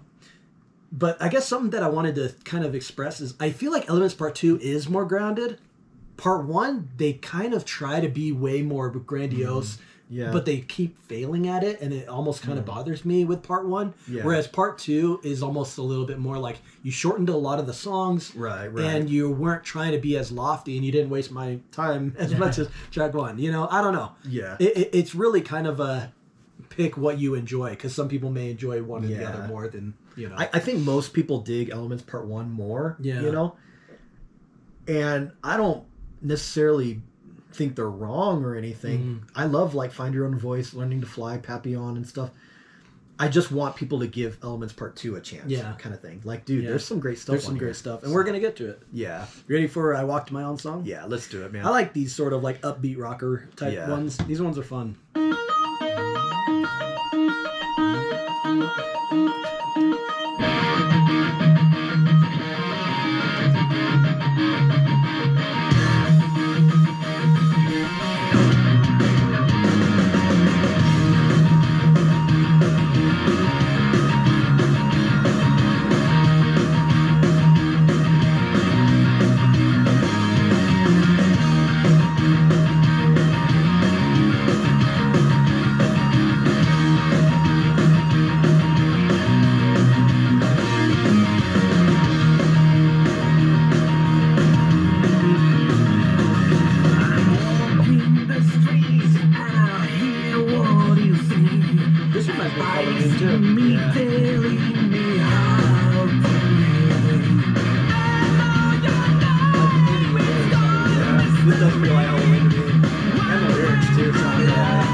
vibe or something. But I don't know, it's just so cool. This song has so much to it.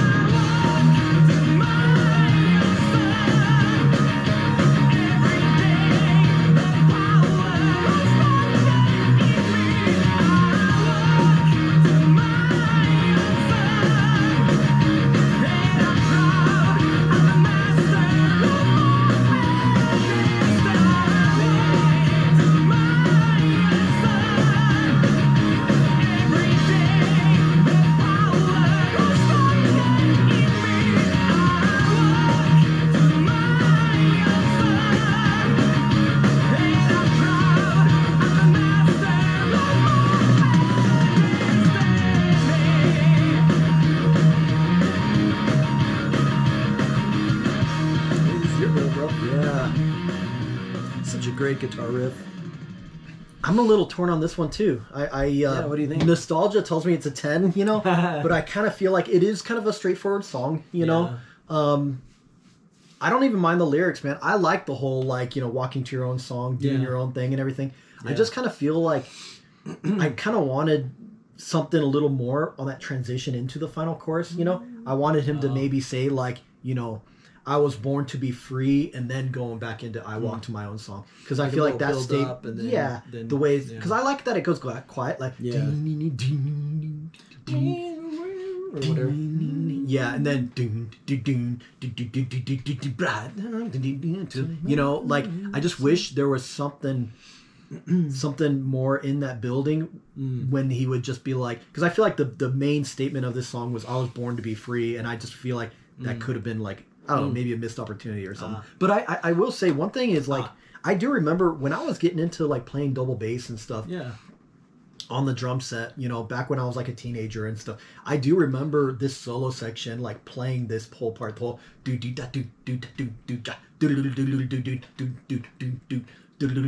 you know, and it's like different little warm-ups, different things to try and practice, you know, diversifying my 16th notes or, you know, whatever. And like, and yeah, it's funny how much this album played a part in sort of my development and everything in music and drumming and whatever. And I mean, a lot of other albums also, but it's just, so I guess there's a little nostalgia playing there, you know, for me. But what do you think? Like, it's a 10. It's a freaking 10. I'm more of a music person than a lyric person. Like, if a song has an amazing music to it, I could freaking listen to terrible lyrics and I'll still love the song.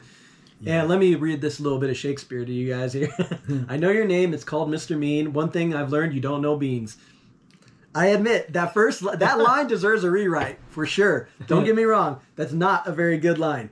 Okay, we got that out of the way. This song's freaking sick, though. Because the way the verse bridge section, high I fly, I touch the sky, far above the frozen mines. You can't, like, I don't know, they had this bridge reminds me back of, like, you know, learning to fly and you know, great bridge. And then I walked my own song with that sort of keyboard refrain thing going. It's just so cool.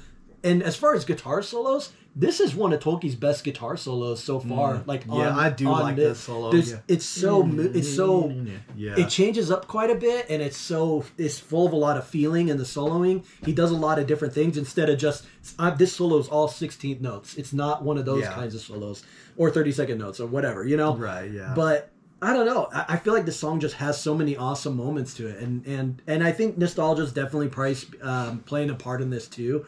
But this is one of those songs that I think is like a really awesome Stratovarius song that probably most people either don't care that much for or don't really appreciate that much. And I think it's really dope. Yeah, I'll give it a 10 just because it's like, I do like just the self-affirming motivation sort of behind this song. I do like, I feel motivated and stuff. You know, I am the master of my own destiny and stuff. It's just...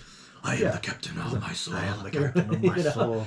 You know, 1,000 days of I know. Forget 1,000 days of destiny. Invictus. Yeah. I am the captain of my fate.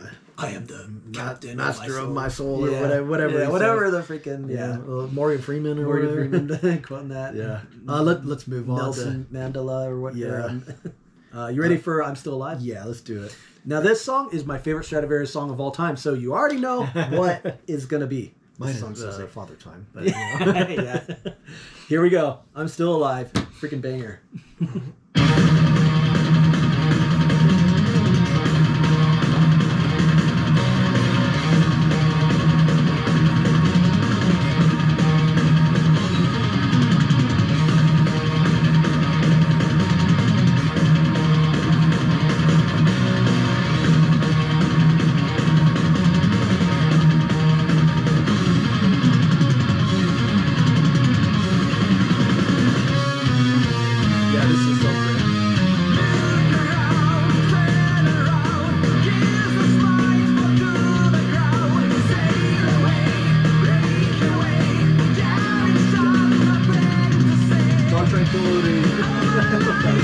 I know.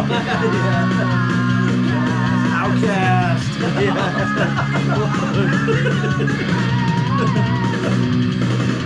Sorry.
Dude, it's going wild.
Dude's freaking destroying it. Just for the culture. Yeah, for the culture. It's out. Oh, I'm here first time. Yeah, I thought I told you. Oh, no. Fade it out. Fade it out. Mm-hmm. This is the idea. You didn't. I don't know this idea. I'm here first time. I'm here first time. I told you. Never. Never. That's meta. Fade it out. Goofy. Yeah, that's a 10, man. It's a freaking 10. Like, I've always loved it, like soloing and stuff in rock and metal and stuff. Like hearing like, there's something about the sentiment of this song that always reminded me of Boston. And Boston is always a band that you and I grew up to listening to. And I love Boston. I love all their albums. I think Boston is freaking like probably my favorite like classic rock band. Yeah, mine too. Tom Schultz freaking guitar leads are just brilliant, amazing. I know we were talking about Stratovarius. This is supposed to count, but there's this idea that like, oh well, metal is supposed to only be about negative emotions, or like rock and roll should be about F you and whatever and stuff.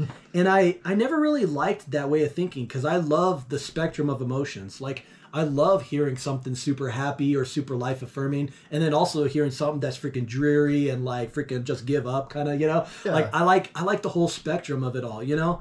And I feel like this song has a lot of Boston vibes, because it's just so, the music is just so empowering, and it's just freaking angelic the way it all sounds. And every time they go in after that chorus and he does a little dive bomb on his guitar, that's such an awesome way to lead into a freaking guitar solo. Like that is just freaking sick. So it's a 10. I love this song. It's perfect. It's just, it's just really awesome. I'm going to give it a 10 also. Can you pull up the lyrics again real quick?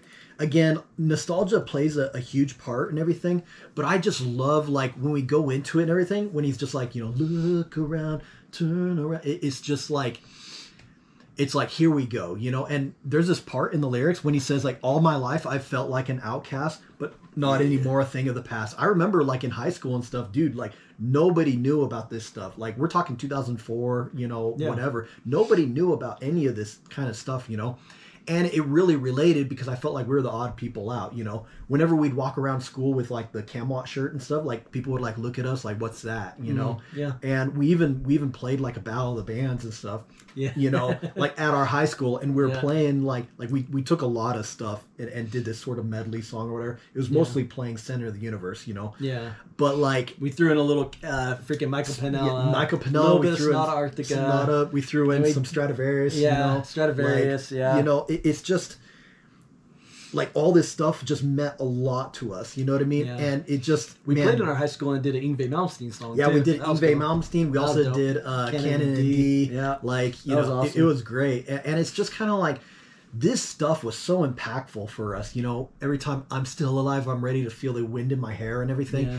It just, dude, this was so great, man. And so I love the soloing. I love the energy and everything. It's just very, I agree with you and about the whole life affirming thing. And I don't feel like it's a stretch that we loved Boston and stuff and those melodic leads and stuff. And then like, you know, getting into power metal in general with those like melodic leads, you know, because it was like growing up with classic rock music and then also listening to like Metallica and stuff. Yeah, it was kind of like, okay, I love when people sing really high and stuff. That's not like difficult for my ears or whatever. So then going from Metallica and stuff is like faster and thrashier, and then power metal kind of takes the soloing and stuff of like thrash, but then also the melodicness of like a lot of these classic rock bands like Journey or Kansas or Boston.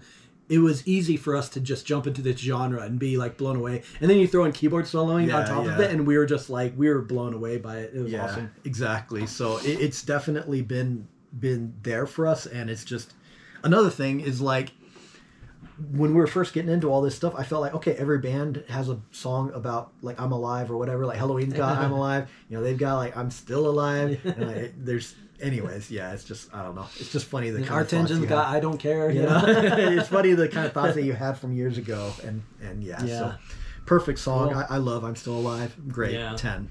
Cool. I guess the reason why I was bringing up the whole life affirming thing is I would hear people like dog on that kind of music, and I'm kind of just like, dude, like whatever you want. Who cares what's cool or not cool? Yeah, dude, I don't give a. I don't give a. I don't crap. care. We try not to cuss, you know, like family members, you know, watch and whatever, and so. But I really. But like I really don't. Like, you know? For me, I will blast a Pet Shop Boys song in the car, and I don't give a damn. And then I'm also gonna blast a freaking, you know, other like a Darkane song or a freaking Meshuggah song after. Like, it doesn't. It's all great music. Yeah, you know? I just don't care. Like again, like that whole line of all my life I felt like an outcast and stuff. Like, I could care less what the masses say. I could care less what popular opinion is. I really don't care, you know, and like we're going to like what we like, you know, and we'll try and explain ourselves and stuff. It's not like I used to have a much more of a chip on my shoulder about the whole thing, especially because like, you know, people didn't get it, you know, they didn't get a lot of this music and whatever, you know. Now I'm older and I'm kind of like,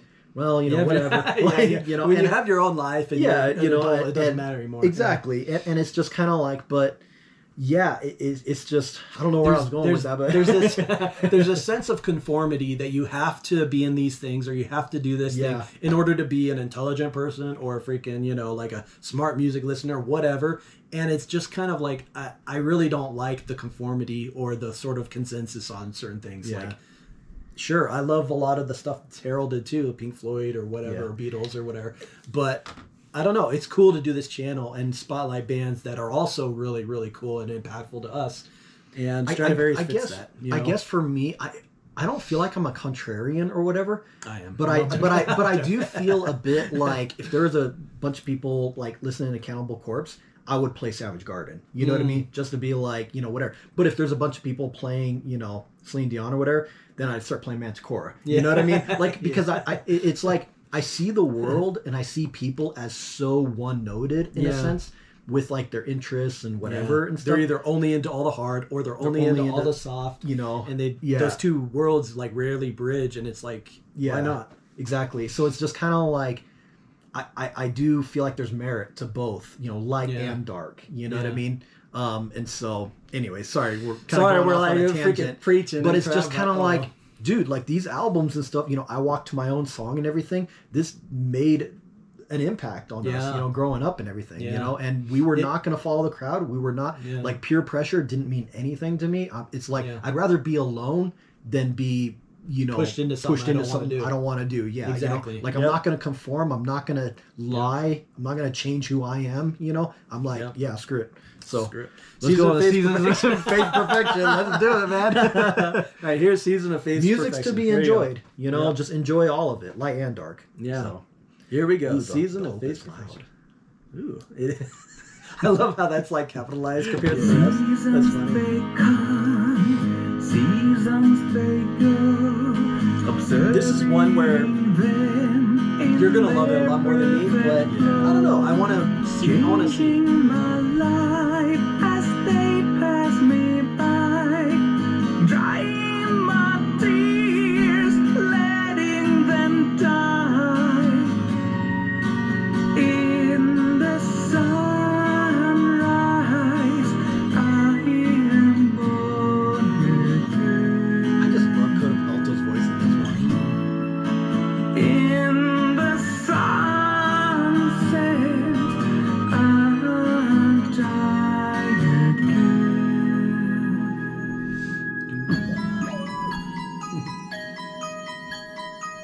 It's like before the winter, you know. I know, really.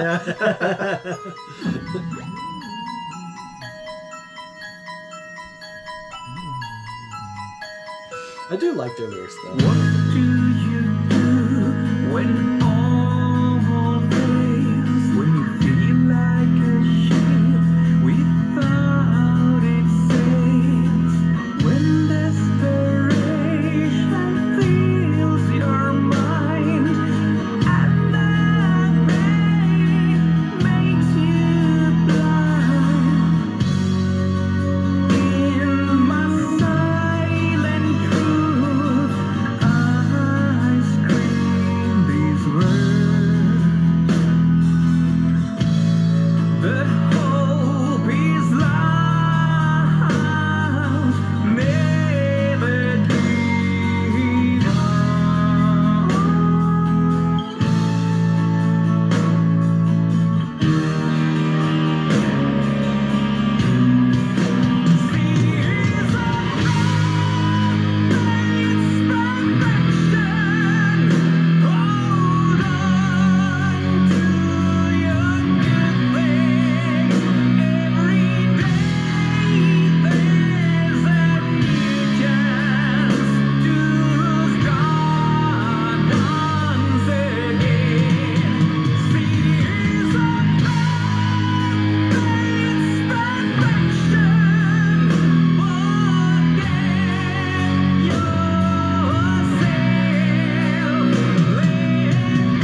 go, yeah. Ergo, Ergo. Ergo. Oh man. It's so Philly. It's not Philly.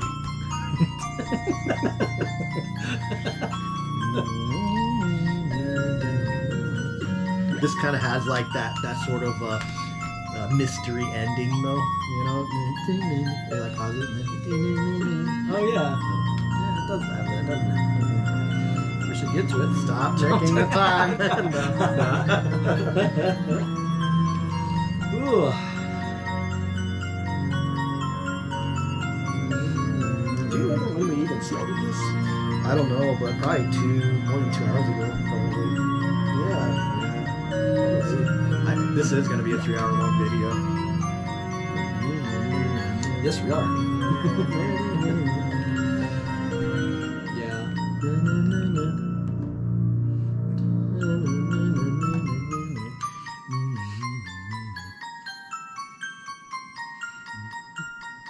Strange ending. No strange ending.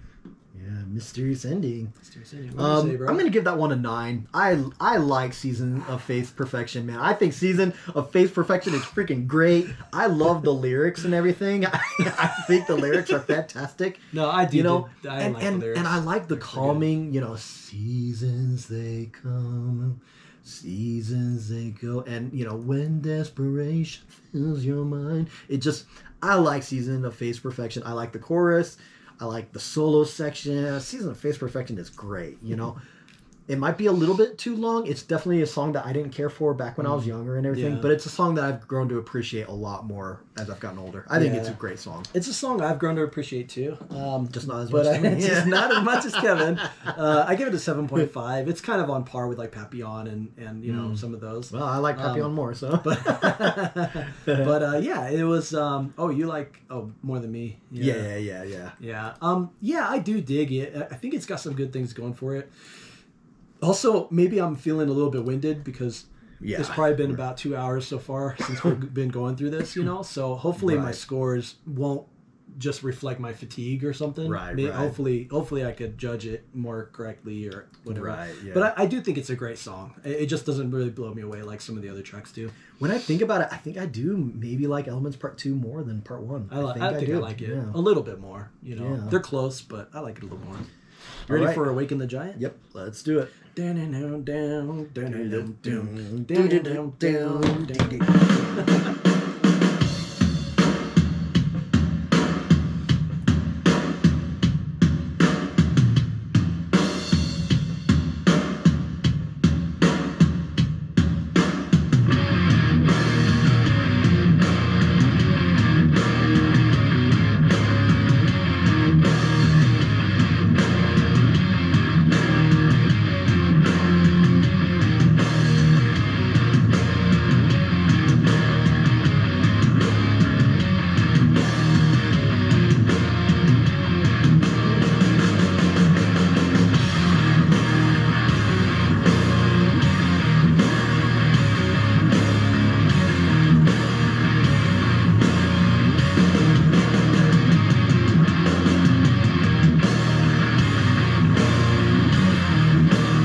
Dude, Luminous is great, man. Luminous is the bomb, man. It's just this song is way too simple. This song sounds like it would belong the most on the self-titled album. Yeah. I can say that, yeah. It's kind of stripped. Yeah.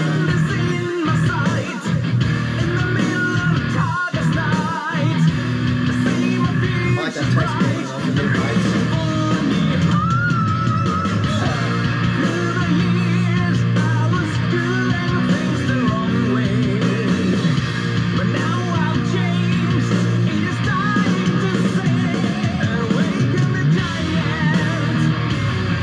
Pretty good pressing giant sort of riff, Yeah, well, I ain't no fan. Giant, riff going on. I ain't no fan. Like, what's the drums are kind of fun. Oh, really? Yeah.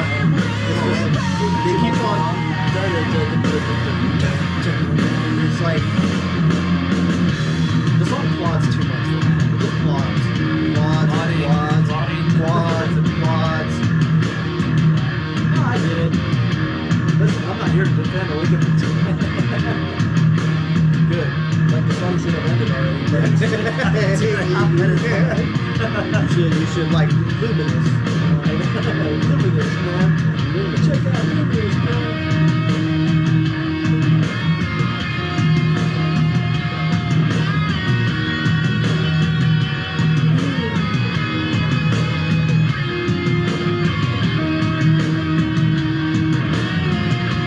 Honestly, I can see this on Promised Land for Queensland too. You know? Yeah. This is something like that. I can see something like that. If Jeff Tate was singing and stuff, and if the lyrics were a little different. Yeah. This sounds a little Chris Devon, so Yeah, I hear that. It's definitely the least Stratovarius song on the album. Like this is Chris DeGarmo. Yeah. Maybe it's that tone. Chris DeGarmo solo. Yeah. The drums also have a little bit of a face warning vibe. Although Face Warning, they have a lot more hi-hat. Do they? Yeah. I was just throwing at it. I was just At first I thought you had something there. So I was like immediately gonna agree with you. And then I realized I don't know what the fuck you're talking about.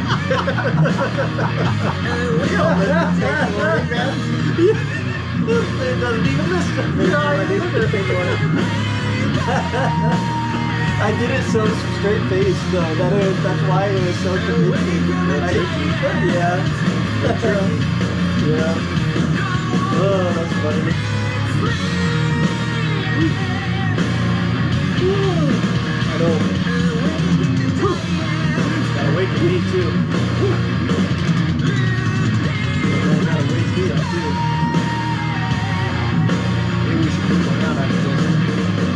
Yeah. This whole making the giant body crap ain't working. Ain't working,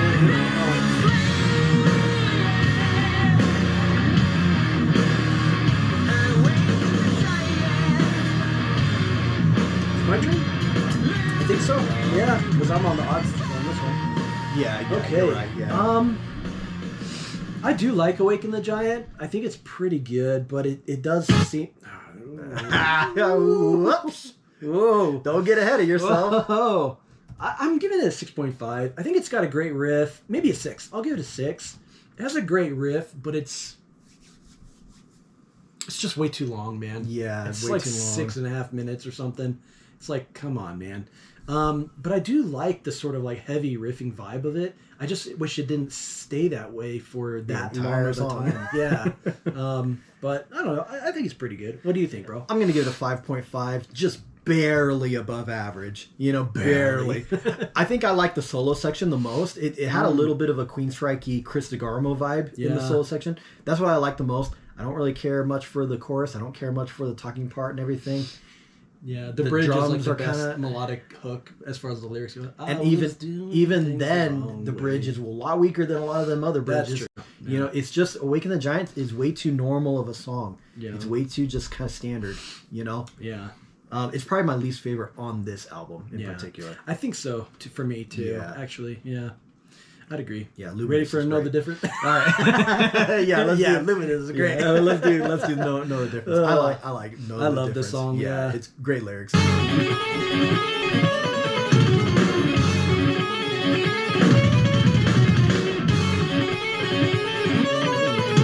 the bass guy gets to play again, like instead of the slow party. These speakers sound great with this kind of stuff.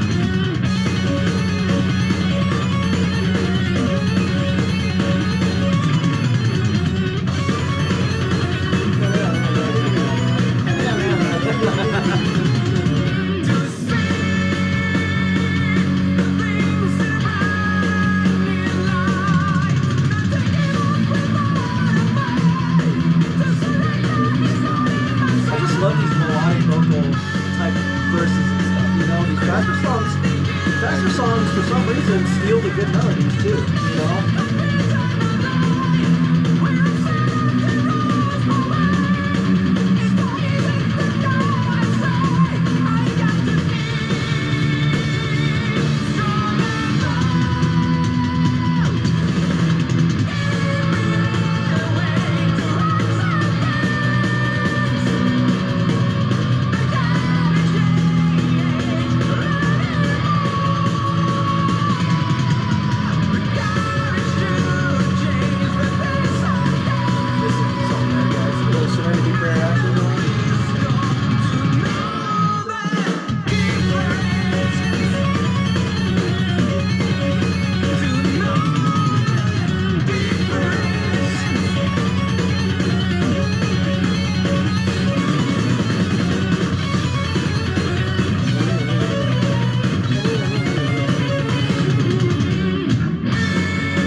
I'm just like, ooh, that's so good.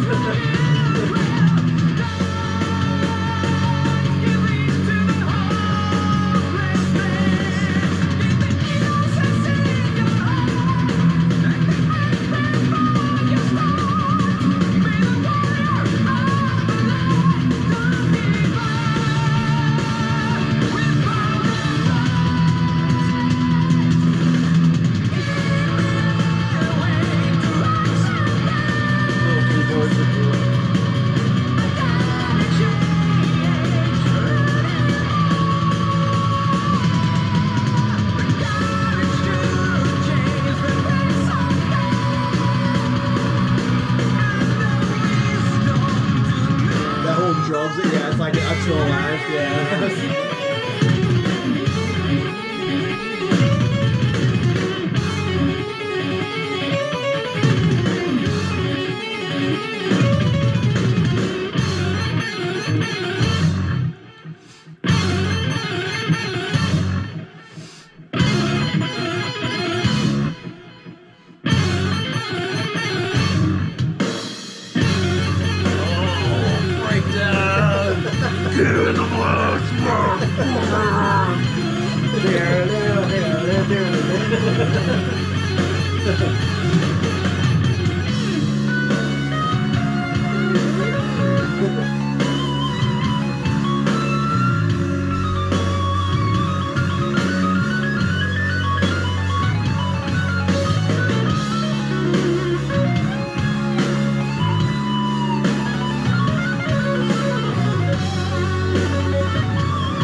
backing vocal little choir parts.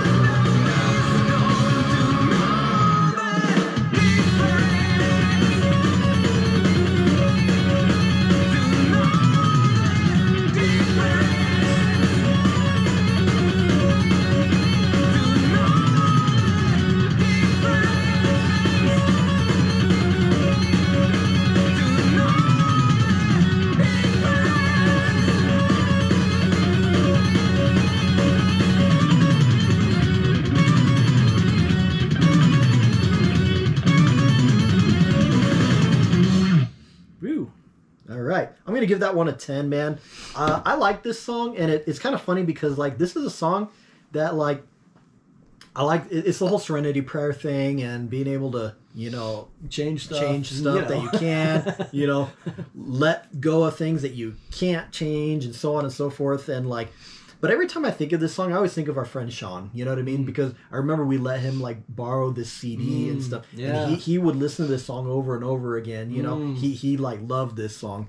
And so, yeah, just kind of a nice song. I like it. And it's like Awaken the Giant really kind of like plods along and slows things down. So it's nice to get back into another speedy one, Yeah, I agree. I give it a 10 too. I love this song. It's one of the faster ones. Same thing with I Walk to My Own Song that I don't really hear people ever mention much when they talk about Stratovarius's like best songs. But I'm kind of like, I love those two songs. I think they're awesome. And this one has probably some of my favorite lyrics in the album, too. I think the lyrics are really good. I love the keyboard bit afterwards. Yeah, just a really cool song. And there's something about Cody Pelto's vocals throughout this song that every time he's just like, to give up without a fight, to surrender before. Yeah, like that's, there's something about his voice through this whole song, like, I feel like you could feel the conviction in his voice. And I don't know. It just, I think it's an awesome song. I won't give up without a fight. Ain't gonna give up. And just, Give me a way to accept things I cannot change anymore. You all know the melody. You were there. You were there. The courage to change the things I can. The wisdom to know the difference.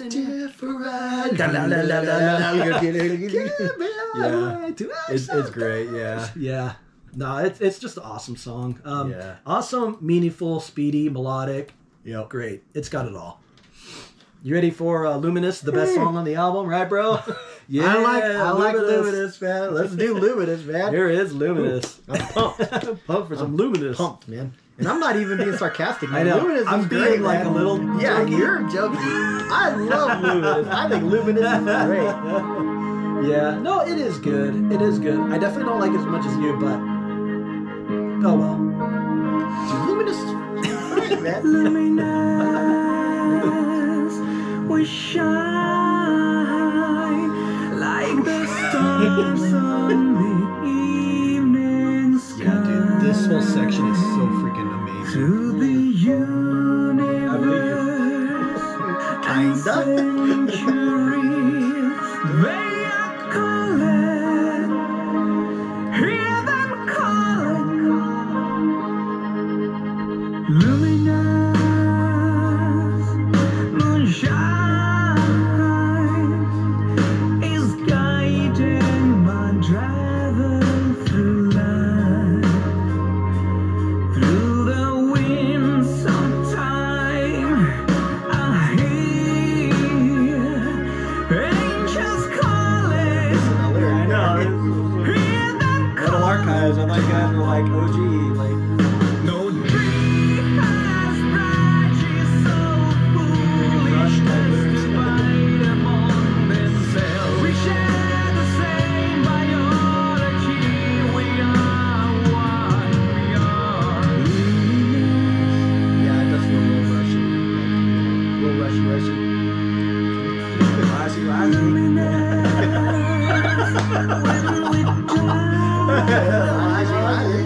We return to the great ocean of the living energy. It is calling, hear it calling, luminous. No, there's a guitar solo. He's doing these points. Jumps into a thick ass guitar solo, man. So now we gotta do something more of this. Without reason, alright. Hear it calling. 2, 3, 4. No tree has died. She's so foolish as to fight among themselves. We share the same biology. We are one. We are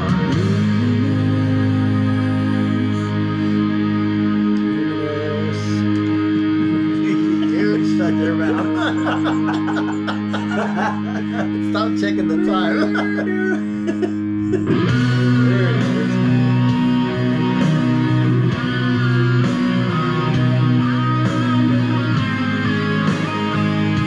What a pleasant song, man.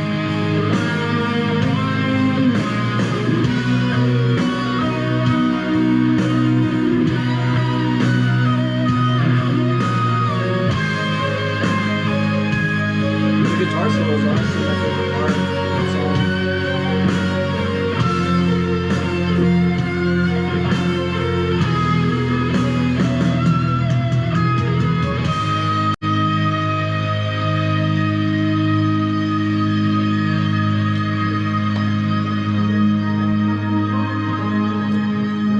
This is your favorite part? No, that my favorite part just passed.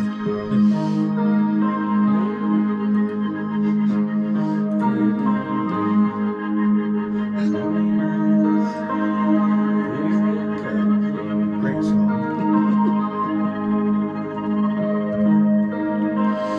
Okay. Team Luminous, Team Not Luminous.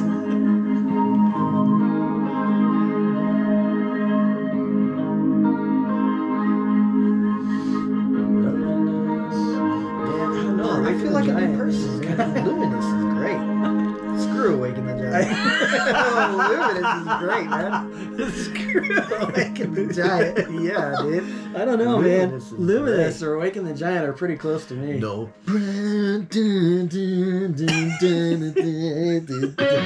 Oh yeah, Yeah. I forgot.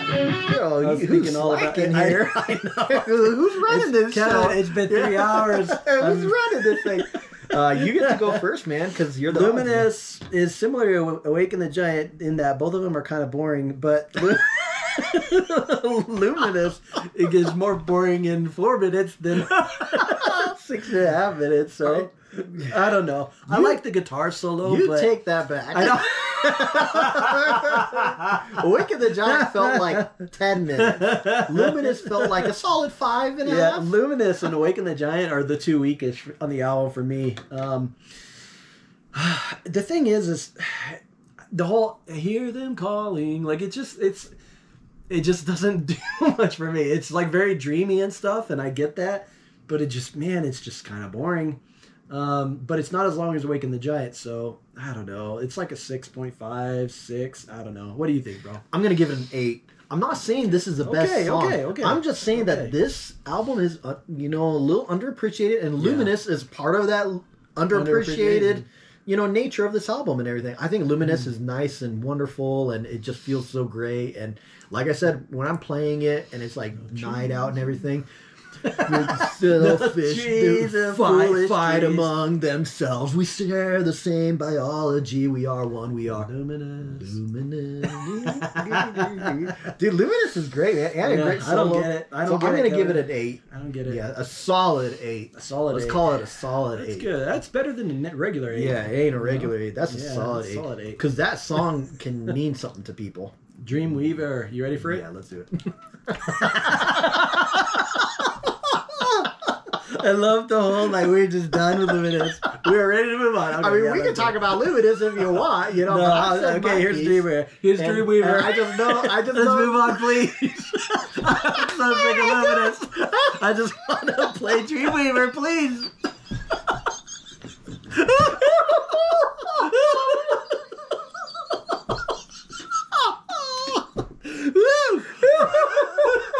Oh man, Well, we can go to Dreamweaver.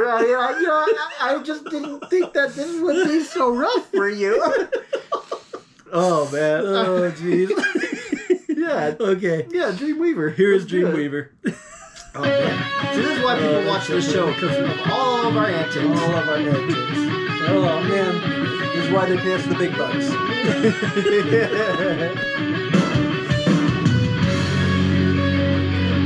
Actually, get this one. This one's pretty cool. Yeah, I like Dreamweaver. Oh, man. They're playing it out on. I know.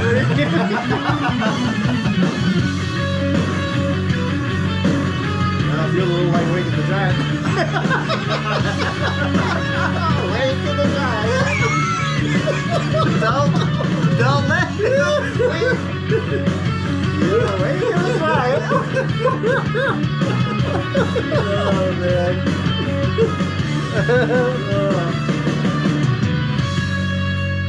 Oh, man. No, this is better than Wake the Giant. Yeah, way better.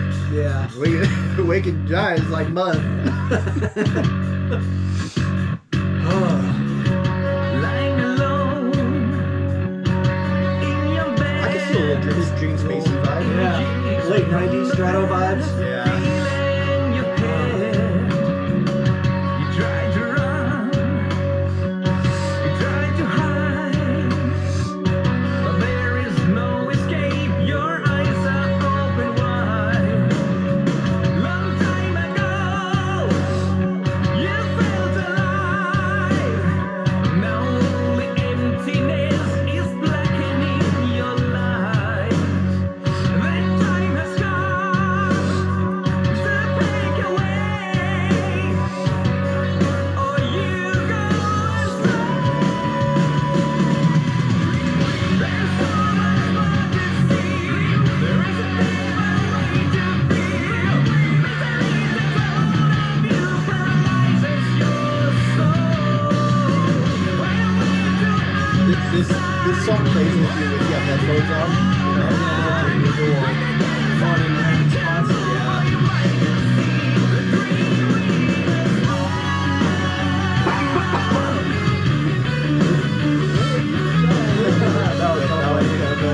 That was hilarious. There are songs and stuff that are a bit similar to each other in other music. Yeah, kind of a little bit like,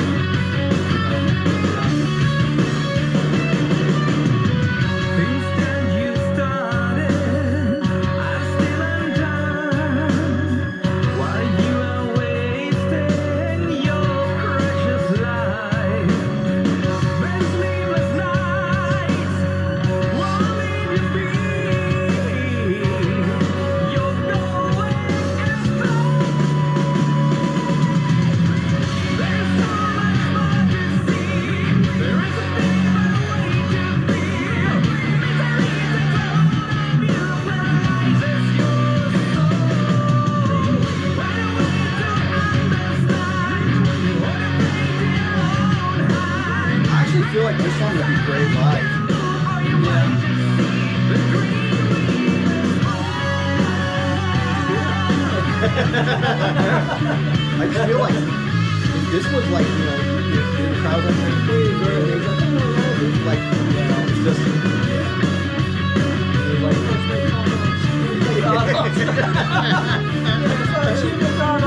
You know? we'll get a happy meal and then we all die. Oh, we got happy meal. I'm gonna try it. We're gonna try it. That was funny. Yeah, that was wild.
it, bro. Done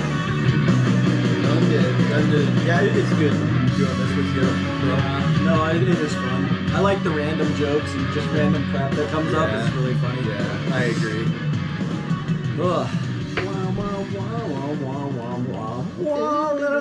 Oh, isn't that Halloween? I know. I know. One.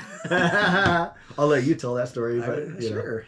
Dreamweaver, that's me. You. I'm going to give this one a 7. I do feel like it is a little too long, but I do like it. You know, I like the chorus a lot. I like the chorus a lot more than Awaken the Giant and everything. I like the talking part as well. Yeah. But I feel like the solo was a little bit lacking in the solo. This was probably one of my least favorite solos. You know, yeah, Season of Faith Perfection was great, man. I raised that one to an 8. Yeah, but yeah. So I don't know. I feel like Dreamweaver.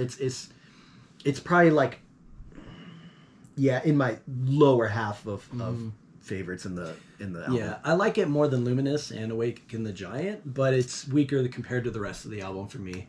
You want to talk about Luminous again? No, but I think it's good. It does feel slightly derivative of older Stratovarius a little bit, like when the verse section and stuff, and it does go for a little bit long. But I don't know. I still dig it though. I don't know. Like I still enjoy it. So yeah, 7. Yeah. Ready for Liberty? Yep. Let's do it, man. Liberty. And we are doing the bonus track as well, so we've got 2 more songs to go. So more. I don't know who's still watching, but Liberty. Let's do it. Liberty. Don't sing that stupid Liberty song. Don't sing that. Liberty. We don't need none of that garbage. No, I hate that. That thing pops up on like my phone or computer all the time, and I hate it. Yeah. I hate it. Okay, we don't care about no Man, Liberty crap. straight up. Yeah, we need freaking advertising for that son of a... Yeah. Okay, here's Liberty.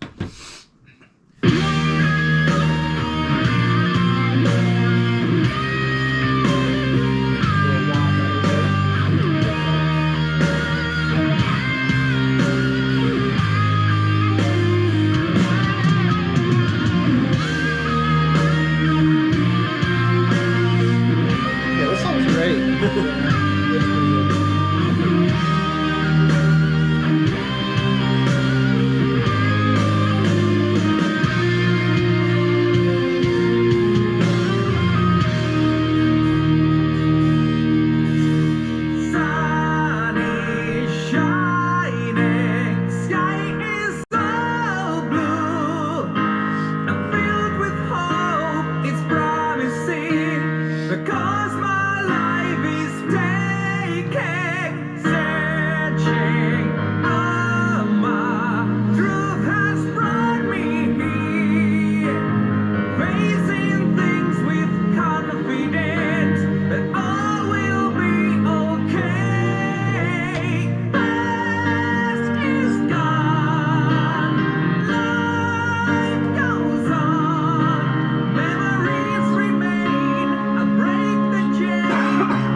Stratovarius, but I don't know why.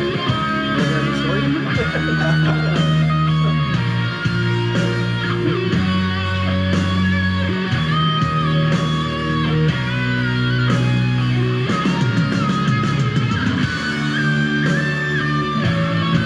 Milking it, man.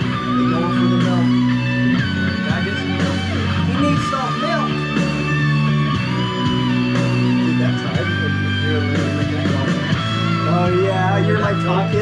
on the like bottle. Yeah, that was hilarious. Yeah, that was funny. I was like totally trying to get you, but acting like I wasn't trying to get you, but I totally was. Yeah, totally. Madness. You were like in deep, like interesting thought and whatever stuff too. I was like opening the video. I was like trying to open the video. I was like, yeah, that was so funny.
Okay, it's my turn, huh? Yeah. I enjoy Liberty, but the melody sounds exactly like freaking Halloween Guardians. Guardians, It just sounds a lot like that, and that always takes me out of the song and makes me not be able to enjoy it as much, you know?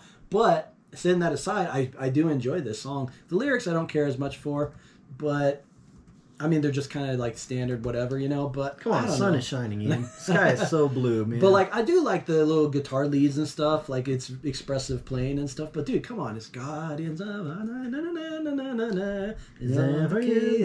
telling you, controlling you and me. Guardians of our lives. They step in, Controlling you. it's heaven on earth. I know, yeah, dude. Like it's like the same fudging song. Anyways, that one's more picked up, but that one's more slow. Yeah, this one's more slow and feeling. I mean, they're slightly different, but they're very similar though. Similar progression. I'm gonna give this song an 8.5. I really like those backing vocals of the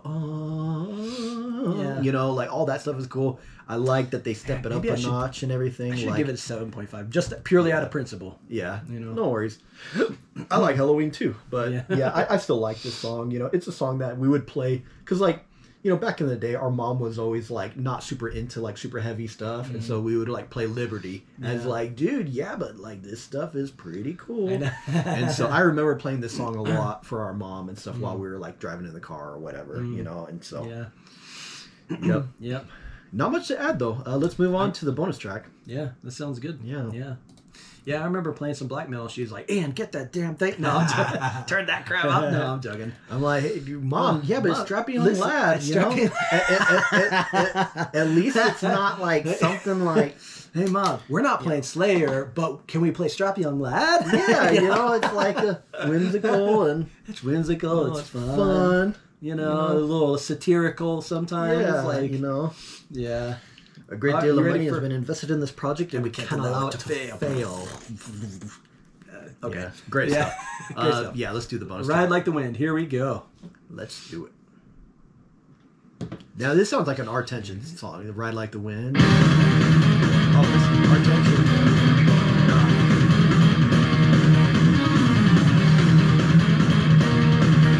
This sounds like some intermission or something. Yeah. I can see that, Like the curtains are falling. Yeah, curtains are falling. Yeah. I wonder if anyone out there like saw the parallel between Guardians and Liberty.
blown away, but it's definitely a lot better than the other one.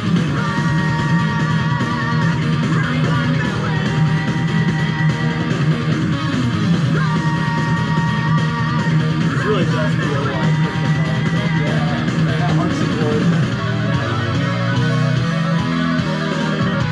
It's burning my flame too bright to be real. It's burning my eyes to ashes.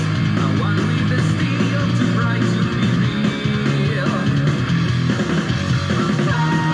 That's so great right there, though. Yeah, it sounds great. Well, enough of the vibes. Love it, just sounds.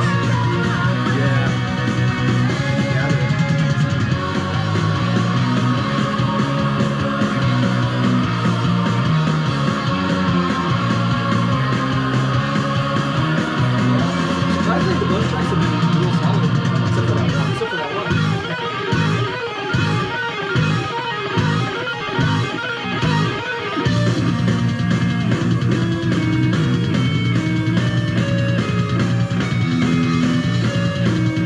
It's like the epic solo.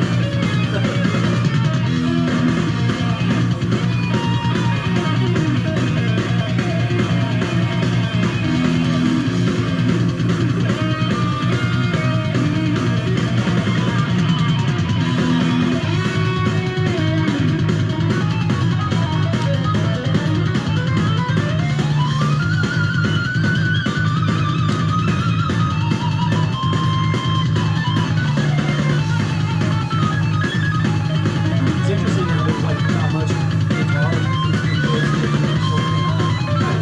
That is interesting. Yeah, that's a strange choice. That's a good choice.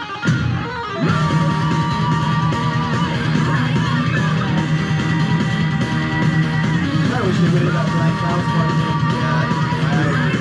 That one.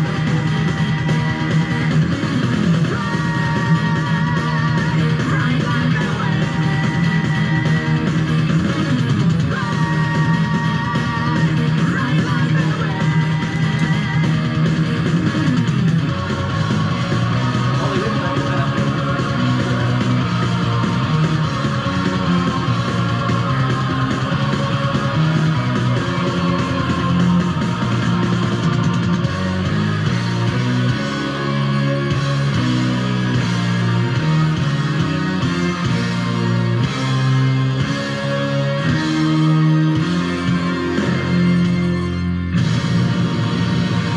Riding like a wind. Yes, go on. We'll have you ask the scores and stuff. Oh, right, yeah. I should do that. Ride like the wind. All right. Let's see. So I'm You're even. next, huh? bro. Yep. That was a cool song. I actually like that song. I'm not familiar with it, but I'm gonna give it an 8, man. That was a solid 8, like Luminous Yeah. solid. You know, I like that one. like you know? Luminous solid. Like, I thought that was a pretty nice song, man. And I loved when he's black man, clouds that's so gathering fun. and stuff. That like, part is- that bridge section part is was awesome. really Yeah. cool. You know. Yeah. So I think that was a cool song, man. I liked it. Yeah, no, I liked it too. I gave it an 8 as well. Yeah, that one and Runaway were both awesome, like bonus tracks. Into Deep Blue, not so much, but I mean, Yeah. yeah, I don't have much to say. I'm going to add up the scores, so you go ahead and talk Yeah. instead. So while Ian's adding up the scores, I'll kind of give my final thoughts on the albums and everything. I'm glad we did these for our sort of end of year, kind of finale, whatever thing. I just felt like Elements is kind of underrated, and I think that maybe people are sleeping on these albums for a bit, It's been like more than 20 years since these were released. But no excuse. I just think that they belong in the Stratovarius library, and I think some people kind of wish they didn't or something. I don't know. Maybe it's just I'm reading too much negative stuff on the internet or whatever, whatever.